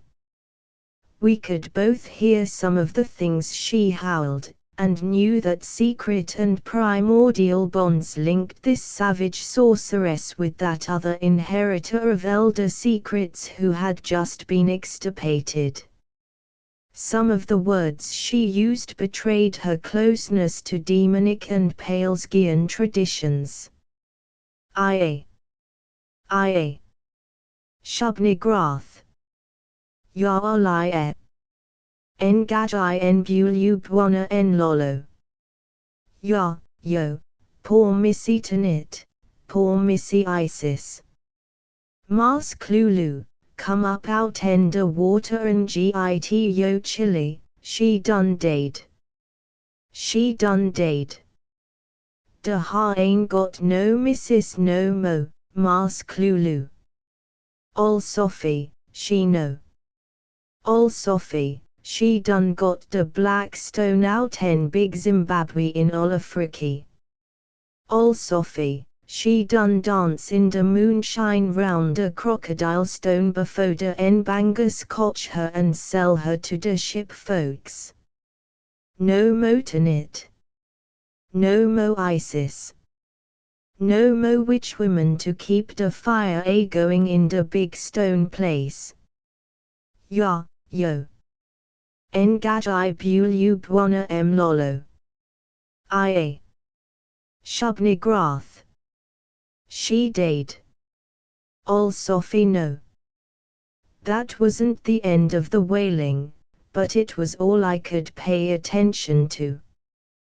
The expression on my boy's face showed that it had reminded him of something frightful, and the tightening of his hand on the machete boded no good. I knew he was desperate, and sprang to disarm him if possible before he could do anything more. But I was too late. An old man with a bad spine doesn't count for much physically. There was a struggle, but he had done for himself before many seconds were over. I'm not sure yet but that he tried to kill me, too. His last panting words were something about the need of wiping out everything that had ever been connected with Marceline, either by blood or marriage. I wonder to this day that I didn't go stark mad in that instant, or in the moments and hours afterward. In front of me was the slain body of my boy, the only human being I had to cherish, and 10 feet away, in front of that shrouded easel, was the body of his best friend, with a nameless coil of horror wound around it. Below was the scalped corpse of that she-monster, about whom I was half ready to believe anything. I was too dazed to analyze the probability of the hair story, and even if I had not been, that dismal howling from Aunt Sophie's cabin would have been enough to quiet doubt. If I'd been wise, I'd have done just what poor Dennis told me to, burned the picture and the body grasping her at once and without curiosity, but I was too shaken to be wise. I suppose I muttered foolish things over my boy, and then I remembered that the night was wearing on and that the servants would be back in the morning. It was plain that a matter like this could never be explained, and I knew that I must cover things up and invent a story. That coil of hair around Marsh was a monstrous thing. I didn't dare touch it, and the longer I looked at it the more horrible things I noticed about it. One thing gave me a start. I won't mention it, but it partly explained the need for feeding the hair with queer oils as Marceline had always done. In the end I decided to bury all 3 bodies in the cellar, with quicklime, which I knew we had in the storehouse. It was a night of hellish work. I dug 3 graves, my boys a long way from the other 2, for I didn't want him to be near either the woman's body or her hair. I was sorry I couldn't get the coil from around poor Marsh. It was terrible work getting them all down to the cellar. I used blankets in carting the woman and the poor devil with the coil around him. Then I had to get 2 barrels of lime from the storehouse. God must have given me strength, for I not only moved them both but filled all 3 graves without a hitch. Some of the lime I made into whitewash. I had to take a stepladder and fix over the parlor ceiling where the blood had oozed through. And I burned nearly everything in Marceline's room, scrubbing the walls and floor and heavy furniture. I washed up the attic studio, too, and the trail and footprints that led there. And all the time I could hear old Sophie's wailing in the distance. The devil must have been in that creature to let her voice go on like that. But she always was howling queer things. That's why the field niggers didn't get scared or curious that night. I locked the studio door and took the key to my room. Then I burned all my stained clothes in the fireplace. By dawn the whole house looked quite normal, so far as any casual eye could tell. I hadn't dared touch the covered easel, but meant to attend to that later. Well, the servants came back next day, and I told them all the young folks had gone to St. Louis. None of the field hands seemed to have seen or heard anything, and old Sophonisba's wailing had stopped at the instant of sunrise. She was like a sphinx after that, and never let out a word of what had been on her brooding witch brain the day and night before. Later on I pretended that Dennis and Marsh and Marceline had gone back to Paris and had a certain discreet agency mail me letters from there, letters I had fixed up in forged handwriting.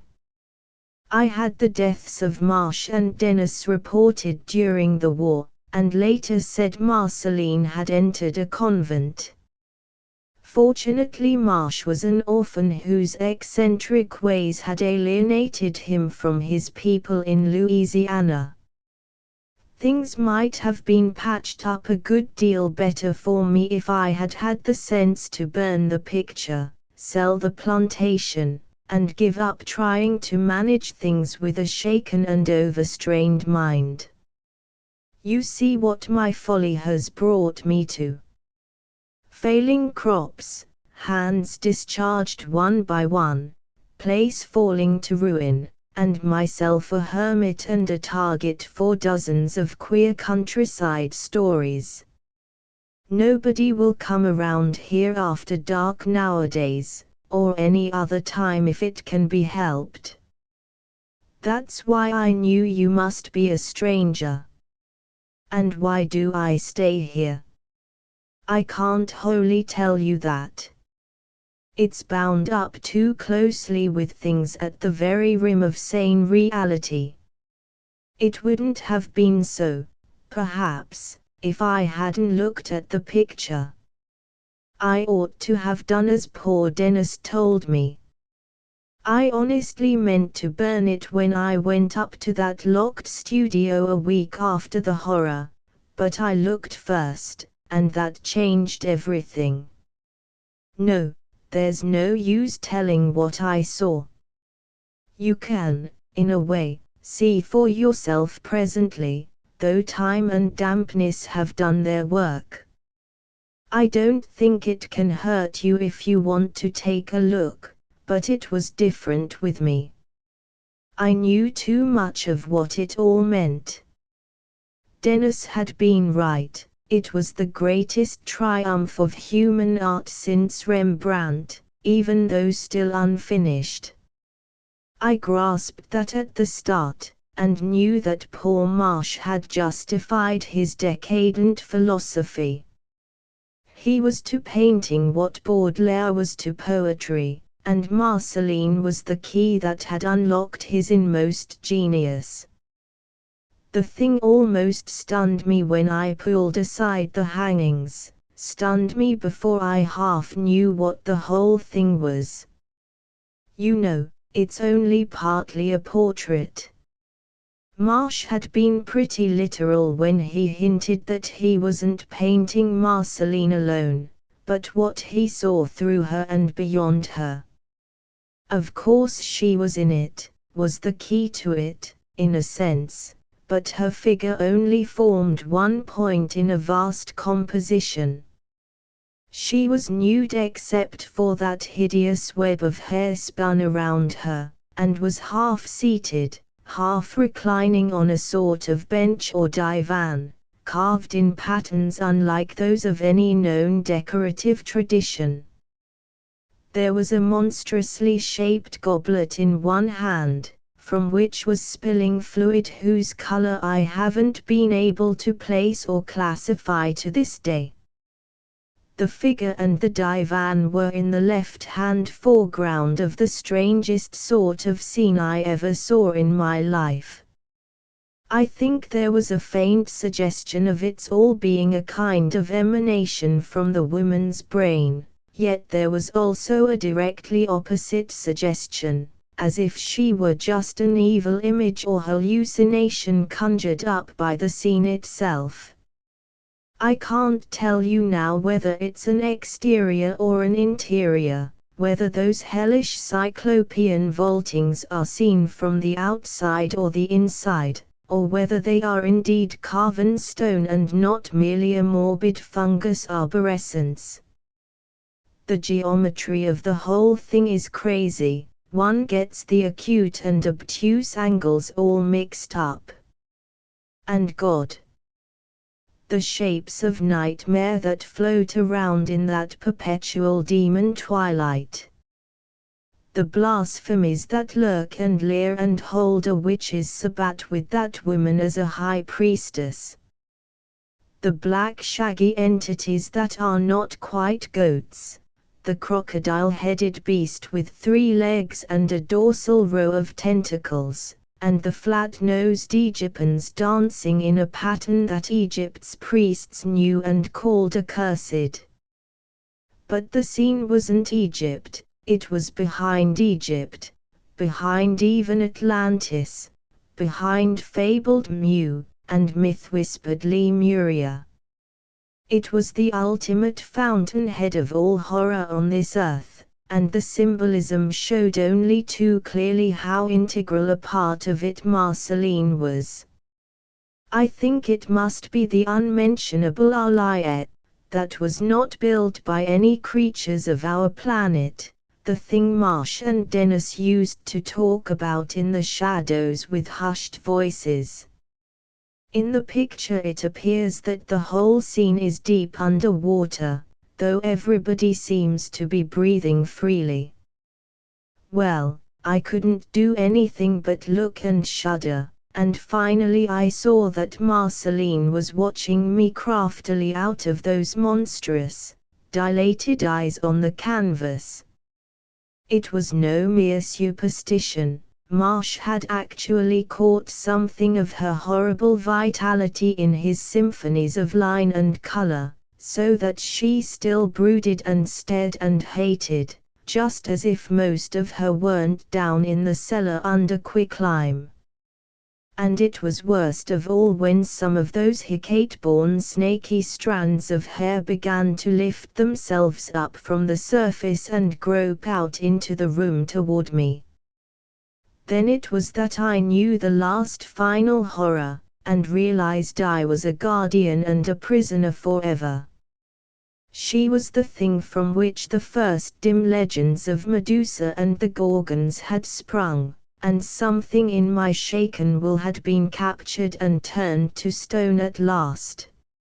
Never again would I be safe from those coiling snaky strands, the strands in the picture, and those that lay brooding under the lime near the wine casks. All too late I recalled the tales of the virtual indestructibility, even through centuries of burial, of the hair of the dead. My life since has been nothing but horror and slavery. Always there has lurked the fear of what broods down in the cellar. In less than a month the niggers began whispering about the great black snake that crawled around near the wine casks after dark, and about the curious way its trail would lead to another spot 6 feet away. Finally I had to move everything to another part of the cellar, for not a darky could be induced to go near the place where the snake was seen. Then the field hands began talking about the black snake that visited old Sophonisba's cabin every night after midnight. One of them showed me its trail, and not long afterward I found out that Aunt Sophie herself had begun to pay strange visits to the cellar of the big house, lingering and muttering for hours in the very spot where none of the other blacks would go. God, but I was glad when that old witch died. I honestly believe she had been a priestess of some ancient and terrible tradition back in Africa. She must have lived to be almost 150 years old. Sometimes I think I hear something gliding around the house at night. There will be a queer noise on the stairs, where the boards are loose, and the latch of my room will rattle as if with an inward pressure. I always keep my door locked, of course. Then there are certain mornings when I seem to catch a sickish musty odor in the corridors, and notice a faint, ropey trail through the dust of the floors. I know I must guard the hair in the picture, for if anything were to happen to it, there are entities in this house which would take a sure and terrible revenge.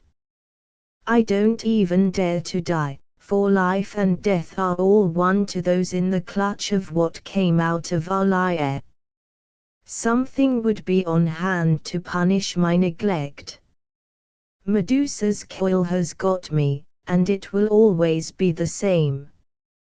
Never mix up with secret and ultimate horror, young man, if you value your immortal soul. As the old man finished his story I saw that the small lamp had long since burned dry, and that the large one was nearly empty. It must, I knew, be near dawn, and my ears told me that the storm was over. The tale had held me in a half-daze, and I almost feared to glance at the door lest it reveal an inward pressure from some unnamable source.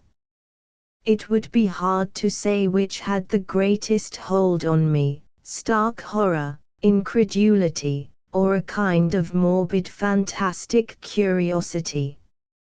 I was wholly beyond speech and had to wait for my strange host to break the spell. "Do you want to see the thing?" His voice was very low and hesitant, and I saw he was tremendously in earnest. Of my various emotions, curiosity gained the upper hand, and I nodded silently. He rose, lighting a candle on a nearby table and holding it high before him as he opened the door. "Come with me, upstairs." I dreaded to brave those musty corridors again, but fascination downed all my qualms. The boards creaked beneath our feet, and I trembled once when I thought I saw a faint, rope-like line traced in the dust near the staircase. The steps of the attic were noisy and rickety, with several of the treads missing. I was glad of the need of looking sharply to my footing, for it gave me an excuse not to glance about.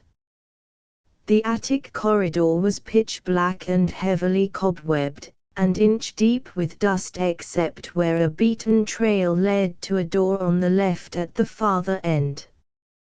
As I noticed the rotting remains of a thick carpet, I thought of the other feet which had pressed it in bygone decades, of these, and of one thing which did not have feet.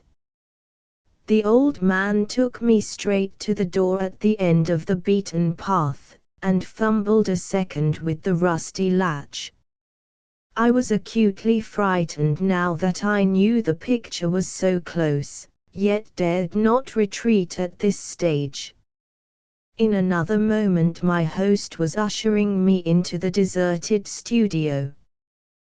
The candlelight was very faint, yet served to show most of the principal features. I noticed the low, slanting roof, the huge enlarged dormer, the curios and trophies hung on the walls, and most of all, the great shrouded easel in the center of the floor. To that easel de Russi now walked, drawing aside the dusty velvet hangings on the side turned away from me, and motioning me silently to approach. It took a good deal of courage to make me obey, especially when I saw how my guide's eyes dilated in the wavering candlelight as he looked at the unveiled canvas. But again curiosity conquered everything, and I walked around to where de Russi stood. Then I saw the damnable thing. I did not faint, though no reader can possibly realize the effort it took to keep me from doing so. I did cry out, but stopped short when I saw the frightened look on the old man's face. As I had expected, the canvas was warped, moldy, and scabrous from dampness and neglect, but for all that I could trace the monstrous hints of evil cosmic outsideness that lurked all through the nameless scene's morbid content and perverted geometry. It was as the old man had said, a vaulted, columned hell of mingled black masses and witches' sabbats, and what perfect completion could have added to it was beyond my power to guess. Decay had only increased the utter hideousness of its wicked symbolism and diseased suggestion, for the parts most affected by time were just these parts of the picture which in nature, or in that extra-cosmic realm that mocked nature, would be likely to decay or disintegrate. The utmost horror of all, of course, was Marceline, and as I saw the bloated, discolored flesh I formed the odd fancy that perhaps the figure on the canvas had some obscure, occult linkage with the figure which lay in quicklime under the cellar floor. Perhaps the lime had preserved the corpse instead of destroying it, but could it have preserved those black, malign eyes that glared and mocked at me from their painted hell? And there was something else about the creature which I could not fail to notice, something which de Russi had not been able to put into words, but which perhaps had something to do with Dennis' wish to kill all those of his blood who had dwelt under the same roof with her. Whether Marsh knew, or whether the genius in him painted it without his knowing, none could say. But Dennis and his father could not have known till they saw the picture. Surpassing all in horror was the streaming black hair, which covered the rotting body, but which was itself not even slightly decayed. All I had heard of it was amply verified. It was nothing human, this ropey, sinuous, half oily, half crinkly flood of serpent darkness. Vile, independent life proclaimed itself at every unnatural twist and convolution, and the suggestion of numberless reptilian heads at the outturned ends was far too marked to be illusory or accidental. The blasphemous thing held me like a magnet. I was helpless, and did not wonder at the myth of the Gorgon's glance which turned all beholders to stone. Then I thought I saw a change come over the thing. The leering features perceptibly moved, so that the rotting jaw fell, allowing the thick, beast-like lips to disclose a row of pointed yellow fangs. The pupils of the fiendish eyes dilated, and the eyes themselves seemed to bulge outward. And the hair, that accursed hair! It had begun to rustle and wave perceptibly, the snake heads all turning toward Derussy and vibrating as if to strike. Reason deserted me altogether, and before I knew what I was doing I drew my revolver and sent a shower of 6 steel-jacketed bullets through the shocking canvas. The whole thing at once fell to pieces, even the frame toppling from the easel and clattering to the dust-covered floor. But though this horror was shattered, another had risen before me in the form of Derussy himself, whose maddened shrieks as he saw the picture vanish were almost as terrible as the picture itself had been. With a half-articulate scream of "God, now you've done it," the frantic old man seized me violently by the arm and commenced to drag me out of the room and down the rickety stairs. He had dropped the candle in his panic, but dawn was near, and some faint grey light was filtering in through the dust-covered windows. I tripped and stumbled repeatedly, but never for a moment would my guide slacken his pace. "Run," he shrieked, "run for your life. You don't know what you've done. I never told you the whole thing. There were things I had to do. The picture talked to me and told me. I had to guard and keep it. Now the worst will happen. She and that hair will come up out of their graves, for God knows what purpose. Hurry, man. For God's sake, let's get out of here while there's time. If you have a car, take me along to Cape Girardeau with you. It may get me in the end, anywhere, but I'll give it a run for its money. Out of here, quick." As we reached the ground floor I became aware of a slow, curious thumping from the rear of the house, followed by the sound of a door shutting. Derussy had not heard the thumping, but the other noise caught his ear and drew from him the most terrible shriek that ever sounded in human throat. "Oh, God, great God, that was the cellar door, she's coming." By this time I was desperately wrestling with the rusty latch and sagging hinges of the great front door, almost as frantic as my host, now that I heard the slow, thumping tread approaching from the unknown rear rooms of the accursed mansion. The night's rain had warped the oaken planks, and the heavy door stuck and resisted even more strongly than it had when I forced an entrance the evening before. Somewhere a plank creaked beneath the foot of whatever was walking, and the sound seemed to snap the last chord of sanity in the poor old man. With a roar like that of a maddened bull, he released his grip on me and made a plunge to the right, through the open door of a room which I judged had been a parlor. A second later, just as I got the front door open and was making my own escape, I heard the tinkling clatter of broken glass and knew he had leapt through a window. And as I bounded off the sagging porch to commence my mad race down the long, weed-grown drive, I thought I could catch the thud of dead, dogged footfalls which did not follow me, but which kept leadenly on through the door of the cobwebbed parlor.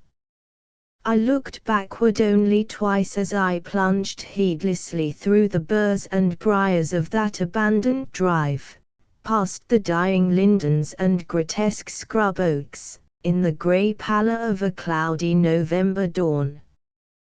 The first time was when an acrid smell overtook me, and I thought of the candle de Russie had dropped in the attic studio.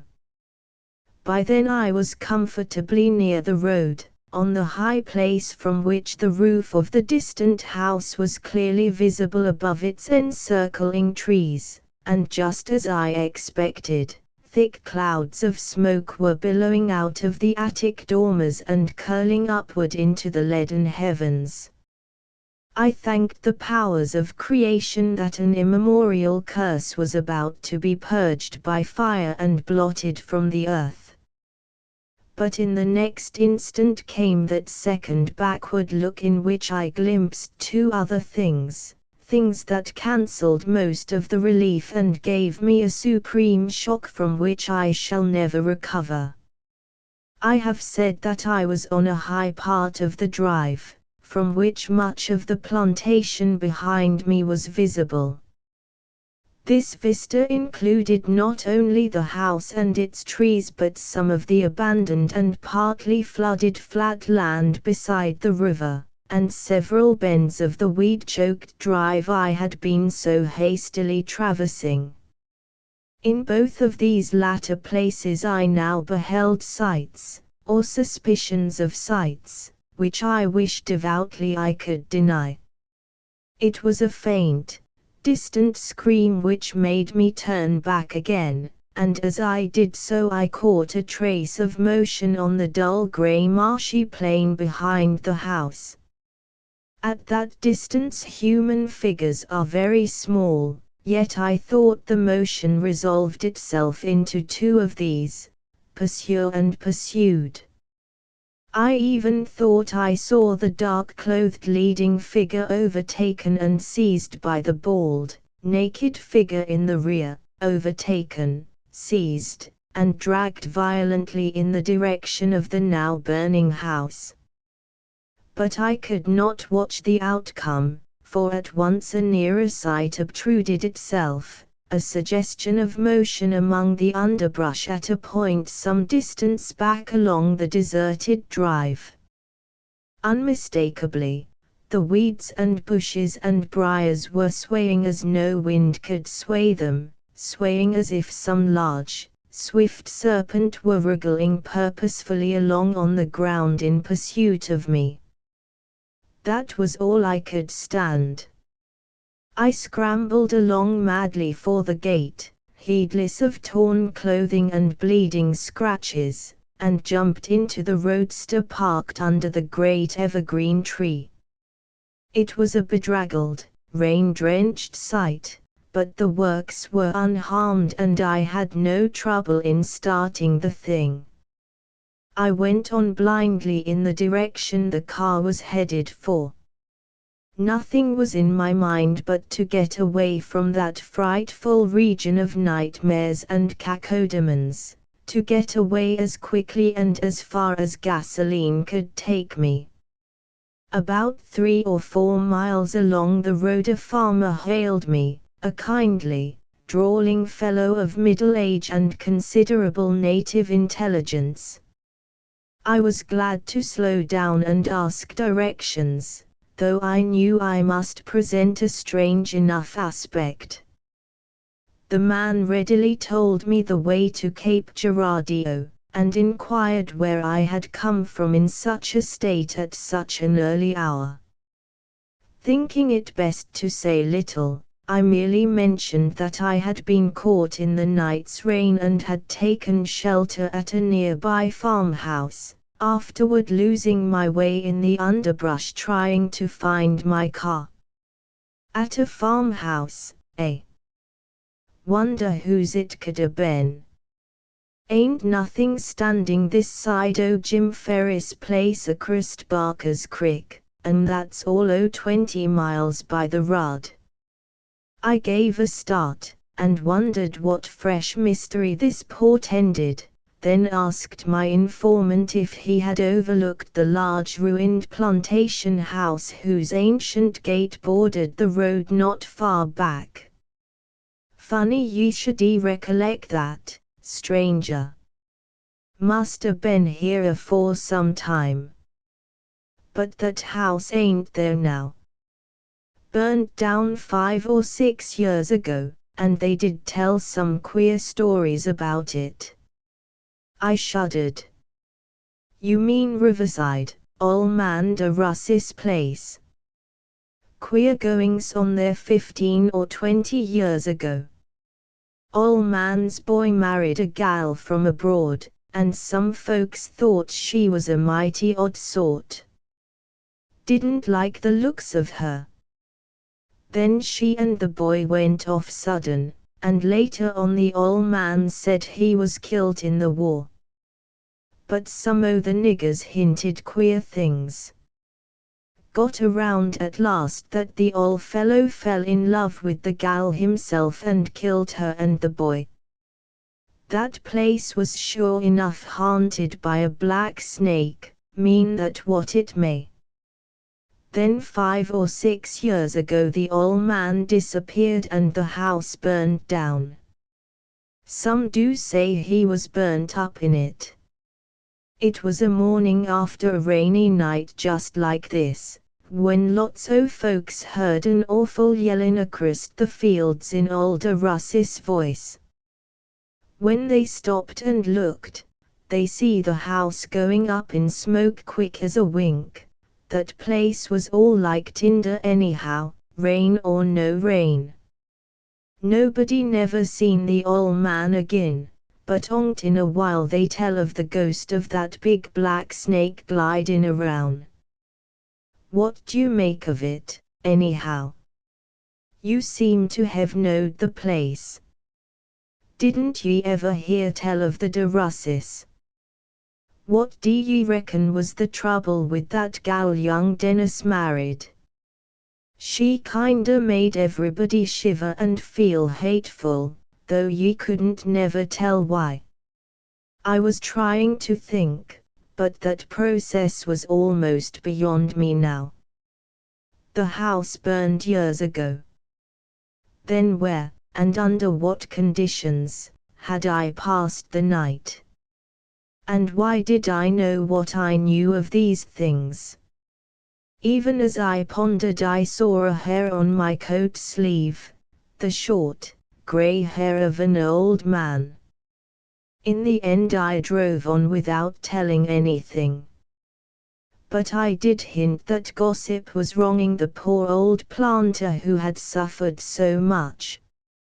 I made it clear, as if from distant but authentic reports wafted among friends, that if anyone was to blame for the trouble at Riverside it was the woman, Marceline.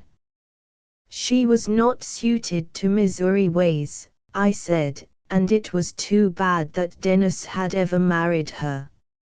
More I did not intimate, for I felt that the de Russes, with their proudly cherished honor and high, sensitive spirits, would not wish me to say more. They had borne enough, God knows, without the countryside guessing what a demon of the pit, what a gorgon of the elder blasphemies, had come to flaunt their ancient and stainless name. Nor was it right that the neighbors should know that other horror which my strange host of the night could not bring himself to tell me, that horror which he must have learned as I learned it, from details in the lost masterpiece of poor Frank Marsh. It would be too hideous if they knew that the one-time heiress of Riverside, the accursed Gorgon or Lamia, whose hateful crinkly coil of serpent hair must even now be brooding and twining vampirically around an artist's skeleton in a lime-packed grave beneath a charred foundation, was faintly, subtly, yet unmistakably the scion of Zimbabwe's most primal grovellers. No wonder she owned a link with the old witchwoman Sophonisba, for, though in deceitfully slight proportion, Marceline was a loathsome, bestial thing, and her forebears had come from Africa. Asterisk end of the Project Gutenberg ebook Medusa's Coil updated editions will replace the previous one, the old editions will be renamed.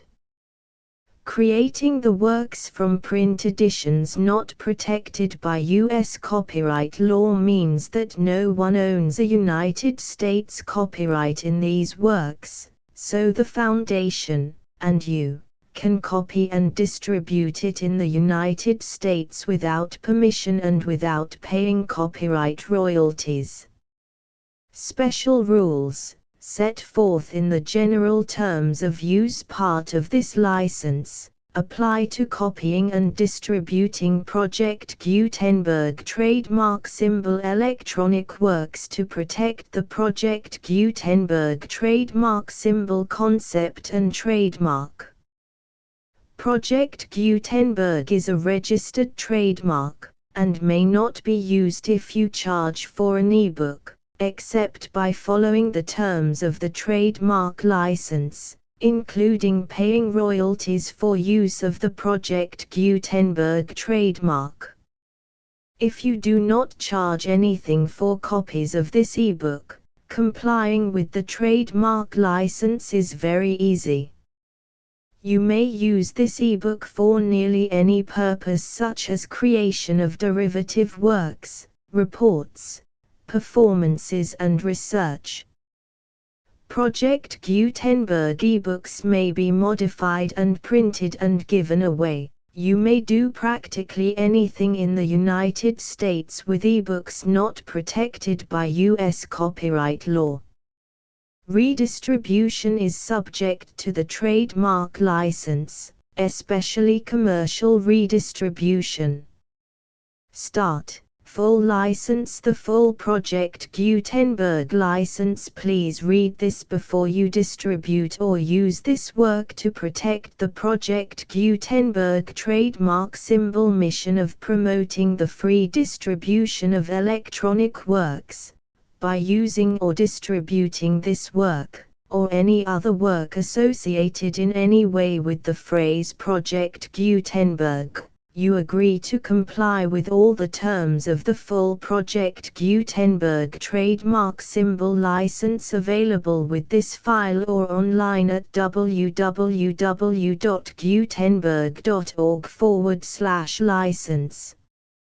Section 1. General Terms of Use and Redistributing Project Gutenberg Trademark Symbol Electronic Works 1.0. By reading or using any part of this Project Gutenberg trademark symbol electronic work, you indicate that you have read, understand, agree to and accept all the terms of this license and intellectual property, trademark/copyright, agreement. If you do not agree to abide by all the terms of this agreement, you must cease using and return or destroy all copies of Project Gutenberg trademark symbol electronic works in your possession. If you paid a fee for obtaining a copy of or access to a Project Gutenberg trademark symbol electronic work and you do not agree to be bound by the terms of this agreement, you may obtain a refund from the person or entity to whom you paid the fee as set forth in paragraph 1.e.8. 1.b Project Gutenberg is a registered trademark. It may only be used on or associated in any way with an electronic work by people who agree to be bound by the terms of this agreement. There are a few things that you can do with most Project Gutenberg trademark symbol electronic works even without complying with the full terms of this agreement. See paragraph 1.c below. There are a lot of things you can do with Project Gutenberg trademark symbol electronic works if you follow the terms of this agreement and help preserve free future access to Project Gutenberg trademark symbol electronic works. See paragraph 1.e below. 1.c The Project Gutenberg Literary Archive Foundation, the Foundation or PGLAF, owns a compilation copyright in the collection of Project Gutenberg trademark symbol electronic works. Nearly all the individual works in the collection are in the public domain in the United States. If an individual work is unprotected by copyright law in the United States and you are located in the United States, we do not claim a right to prevent you from copying, distributing, performing, displaying or creating derivative works based on the work as long as all references to Project Gutenberg are removed. Of course, we hope that you will support the Project Gutenberg trademark symbol mission of promoting free access to electronic works by freely sharing Project Gutenberg trademark symbol works in compliance with the terms of this agreement for keeping the Project Gutenberg trademark symbol name associated with the work. You can easily comply with the terms of this agreement by keeping this work in the same format with its attached full Project Gutenberg trademark symbol license when you share it without charge with others. 1.d The copyright laws of the place where you are located also govern what you can do with this work. Copyright laws in most countries are in a constant state of change. If you are outside the United States, check the laws of your country in addition to the terms of this agreement before downloading, copying, displaying, performing, distributing or creating derivative works based on this work or any other Project Gutenberg trademark symbol work. The Foundation makes no representations concerning the copyright status of any work in any country other than the United States. 1.e Unless you have removed all references to Project Gutenberg. 1.e.1 The following sentence, with active links to, or other immediate access to, the full Project Gutenberg trademark symbol license must appear prominently whenever any copy of a Project Gutenberg trademark symbol work, any work on which the phrase Project Gutenberg appears, or with which the phrase Project Gutenberg is associated, is accessed, displayed, performed, viewed, copied or distributed. This ebook is for the use of anyone anywhere in the United States and most other parts of the world at no cost and with almost no restrictions whatsoever. You may copy it, give it away or reuse it under the terms of the Project Gutenberg license included with this ebook or online at www.gutenberg.org. If you are not located in the United States, you will have to check the laws of the country where you are located before using this ebook. 1.e.2 If an individual Project Gutenberg trademark symbol electronic work is derived from texts not protected by U.S. copyright law, does not contain a notice indicating that it is posted with permission of the copyright holder, the work can be copied and distributed to anyone in the United States without paying any fees or charges. If you are redistributing or providing access to a work with the phrase Project Gutenberg associated with or appearing on the work, you must comply either with the requirements of paragraphs 1.e.1 through 1.e.7 or obtain permission for the use of the work and the Project Gutenberg trademark symbol trademark as set forth in paragraphs 1.e.8 or 1.e.9.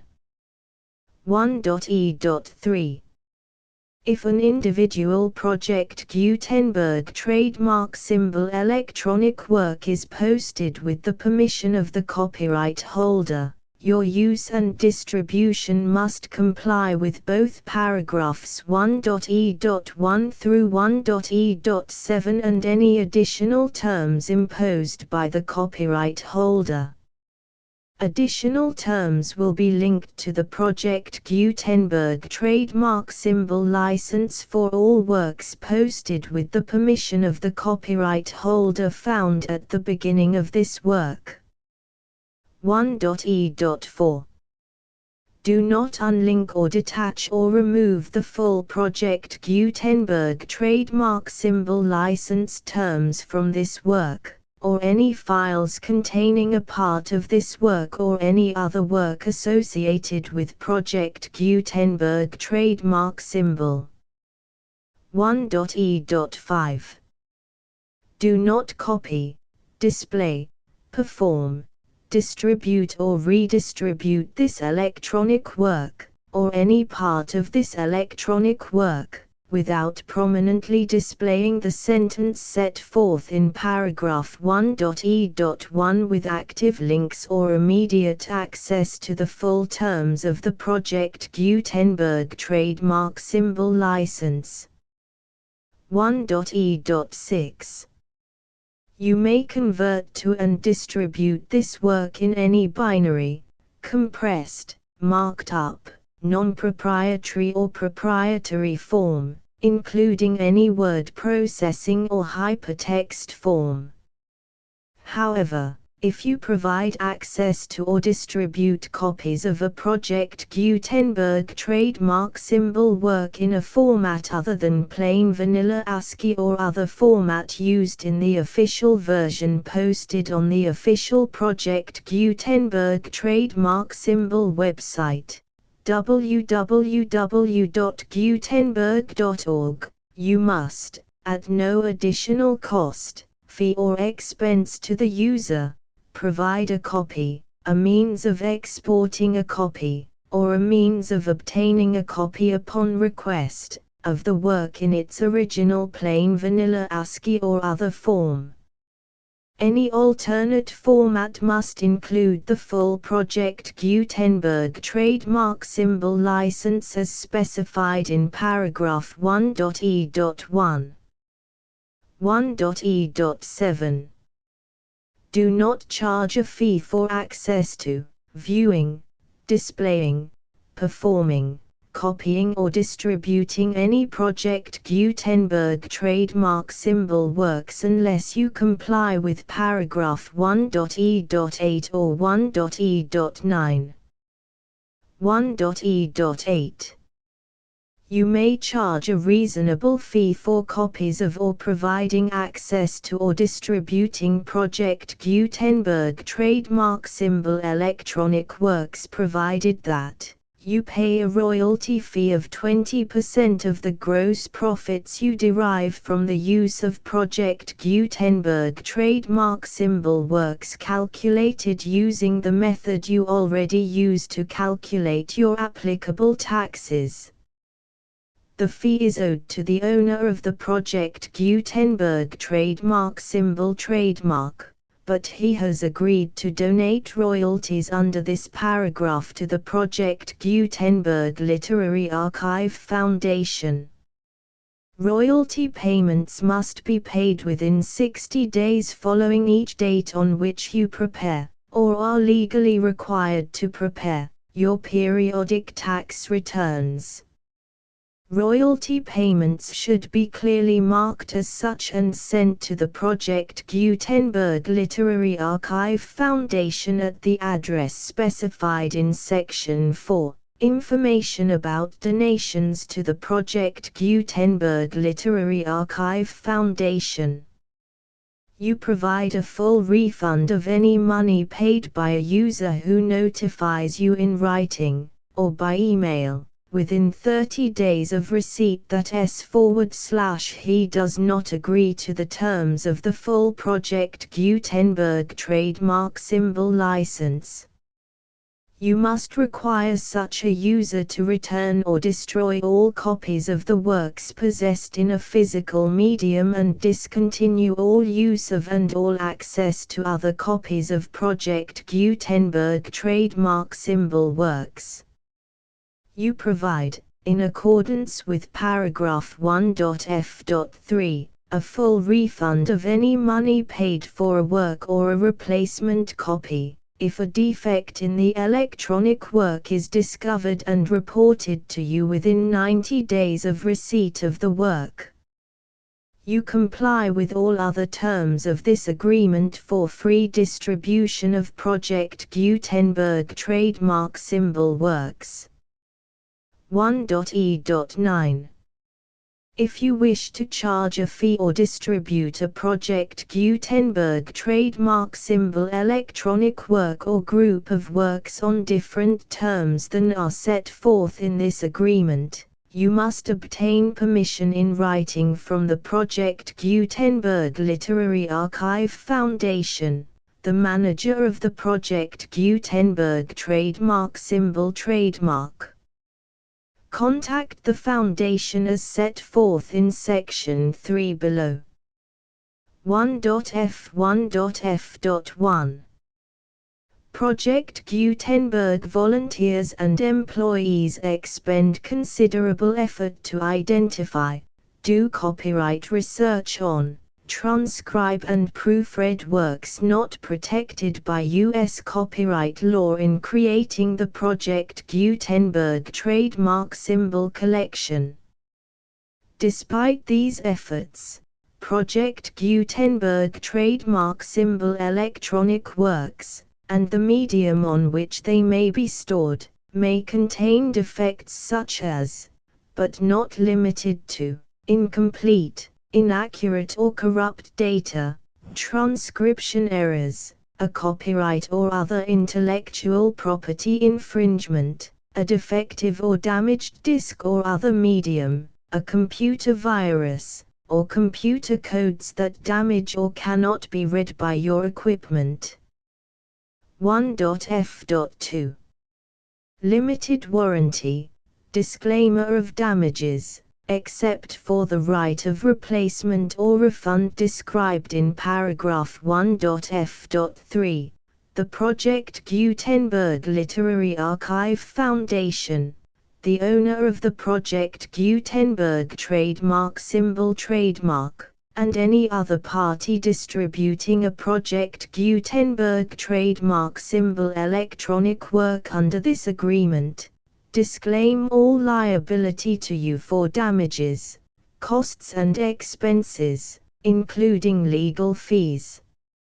You agree that you have no remedies for negligence, strict liability, breach of warranty or breach of contract except those provided in paragraph 1.f.3. You agree that the Foundation, the trademark owner, and any distributor under this agreement will not be liable to you for actual, direct, indirect, consequential, punitive or incidental damages even if you give notice of the possibility of such damage. 1.f.3 Limited right of replacement or refund. If you discover a defect in this electronic work within 90 days of receiving it, you can receive a refund of the money, if any, you paid for it by sending a written explanation to the person you received the work from. If you received the work on a physical medium, you must return the medium with your written explanation. The person or entity that provided you with the defective work may elect to provide a replacement copy in lieu of a refund. If you received the work electronically, the person or entity providing it to you may choose to give you a second opportunity to receive the work electronically in lieu of a refund. If the second copy is also defective, you may demand a refund in writing without further opportunities to fix the problem. 1.f.4 Except for the limited right of replacement or refund set forth in paragraph 1.f.3, this work is provided to you as is, with no other warranties of any kind, express or implied, including but not limited to warranties of merchantability or fitness for any purpose. 1.f.5 Some states do not allow disclaimers of certain implied warranties or the exclusion or limitation of certain types of damages. If any disclaimer or limitation set forth in this agreement violates the law of the state applicable to this agreement, the agreement shall be interpreted to make the maximum disclaimer or limitation permitted by the applicable state law. The invalidity or unenforceability of any provision of this agreement shall not void the remaining provisions.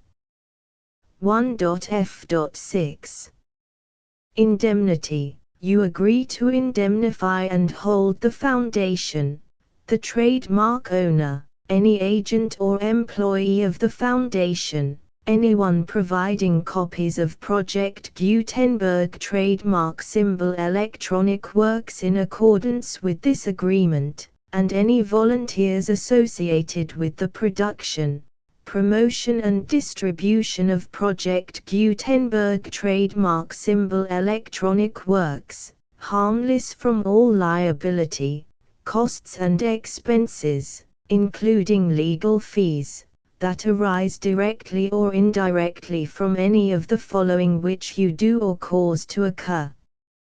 A. Distribution of this or any Project Gutenberg trademark symbol work.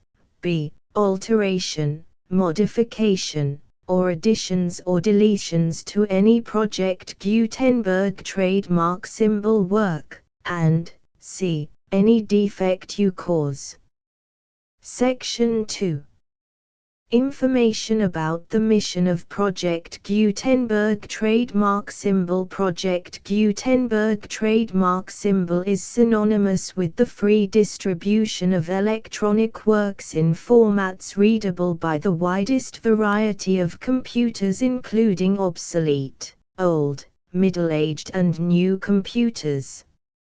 It exists because of the efforts of hundreds of volunteers and donations from people in all walks of life. Volunteers and financial support to provide volunteers with the assistance they need are critical to reaching Project Gutenberg trademark symbol's goals and ensuring that the Project Gutenberg trademark symbol collection will remain freely available for generations to come. In 2001, the Project Gutenberg Literary Archive Foundation was created to provide a secure and permanent future for Project Gutenberg trademark symbol and future generations. To learn more about the Project Gutenberg Literary Archive Foundation and how your efforts and donations can help, See sections 3 and 4 and the Foundation information page at www.gutenberg.org. Section 3. Information about the Project Gutenberg Literary Archive Foundation. The Project Gutenberg Literary Archive Foundation is a non-profit 501(c)(3) educational corporation organized under the laws of the state of Mississippi and granted tax-exempt status by the Internal Revenue Service. The Foundation's IN or Federal Tax Identification Number is 64-6221541. Contributions to the Project Gutenberg Literary Archive Foundation are tax-deductible to the full extent permitted by U.S. federal laws and your state's laws. The Foundation's business office is located at 809 North 1500 West, Salt Lake City, UT 84116, 801-596-1887. Email contact links and up-to-date contact information can be found at the Foundation's website and official page at www.gutenberg.org/contact section 4.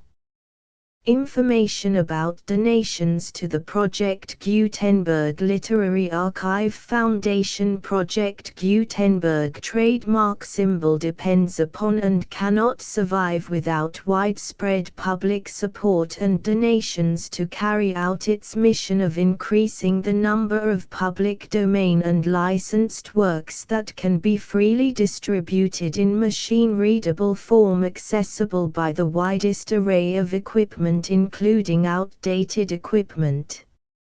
Many small donations, $1 to $5,000, are particularly important to maintaining tax-exempt status with the IRS. The Foundation is committed to complying with the laws regulating charities and charitable donations in all 50 states of the United States. Compliance requirements are not uniform and it takes a considerable effort, much paperwork and many fees to meet and keep up with these requirements. We do not solicit donations in locations where we have not received written confirmation of compliance. To send donations or determine the status of compliance for any particular state, visit www.gutenberg.org/donate. While we cannot and do not solicit contributions from states where we have not met the solicitation requirements, we know of no prohibition against accepting unsolicited donations from donors in such states who approach us with offers to donate. International donations are gratefully accepted, but we cannot make any statements concerning tax treatment of donations received from outside the United States. U.S. laws alone swamp our small staff. Please check the Project Gutenberg web pages for current donation methods and addresses. Donations are accepted in a number of other ways including checks, online payments and credit card donations. To donate, please visit www.gutenberg.org/donate. Section 5.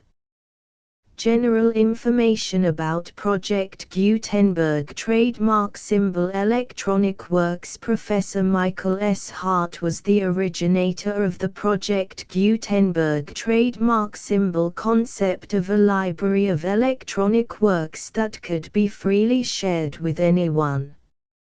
For 40 years, He produced and distributed Project Gutenberg trademark symbol ebooks with only a loose network of volunteer support. Project Gutenberg trademark symbol ebooks are often created from several printed editions, all of which are confirmed as not protected by copyright in the US unless a copyright notice is included. Thus, we do not necessarily keep ebooks in compliance with any particular paper edition. Most people start at our website, which has the main PG search facility, www.gutenberg.org. This website includes information about Project Gutenberg trademark symbol, including how to make donations to the Project Gutenberg Literary Archive Foundation, how to help produce our new ebooks, and how to subscribe to our email newsletter to hear about new ebooks.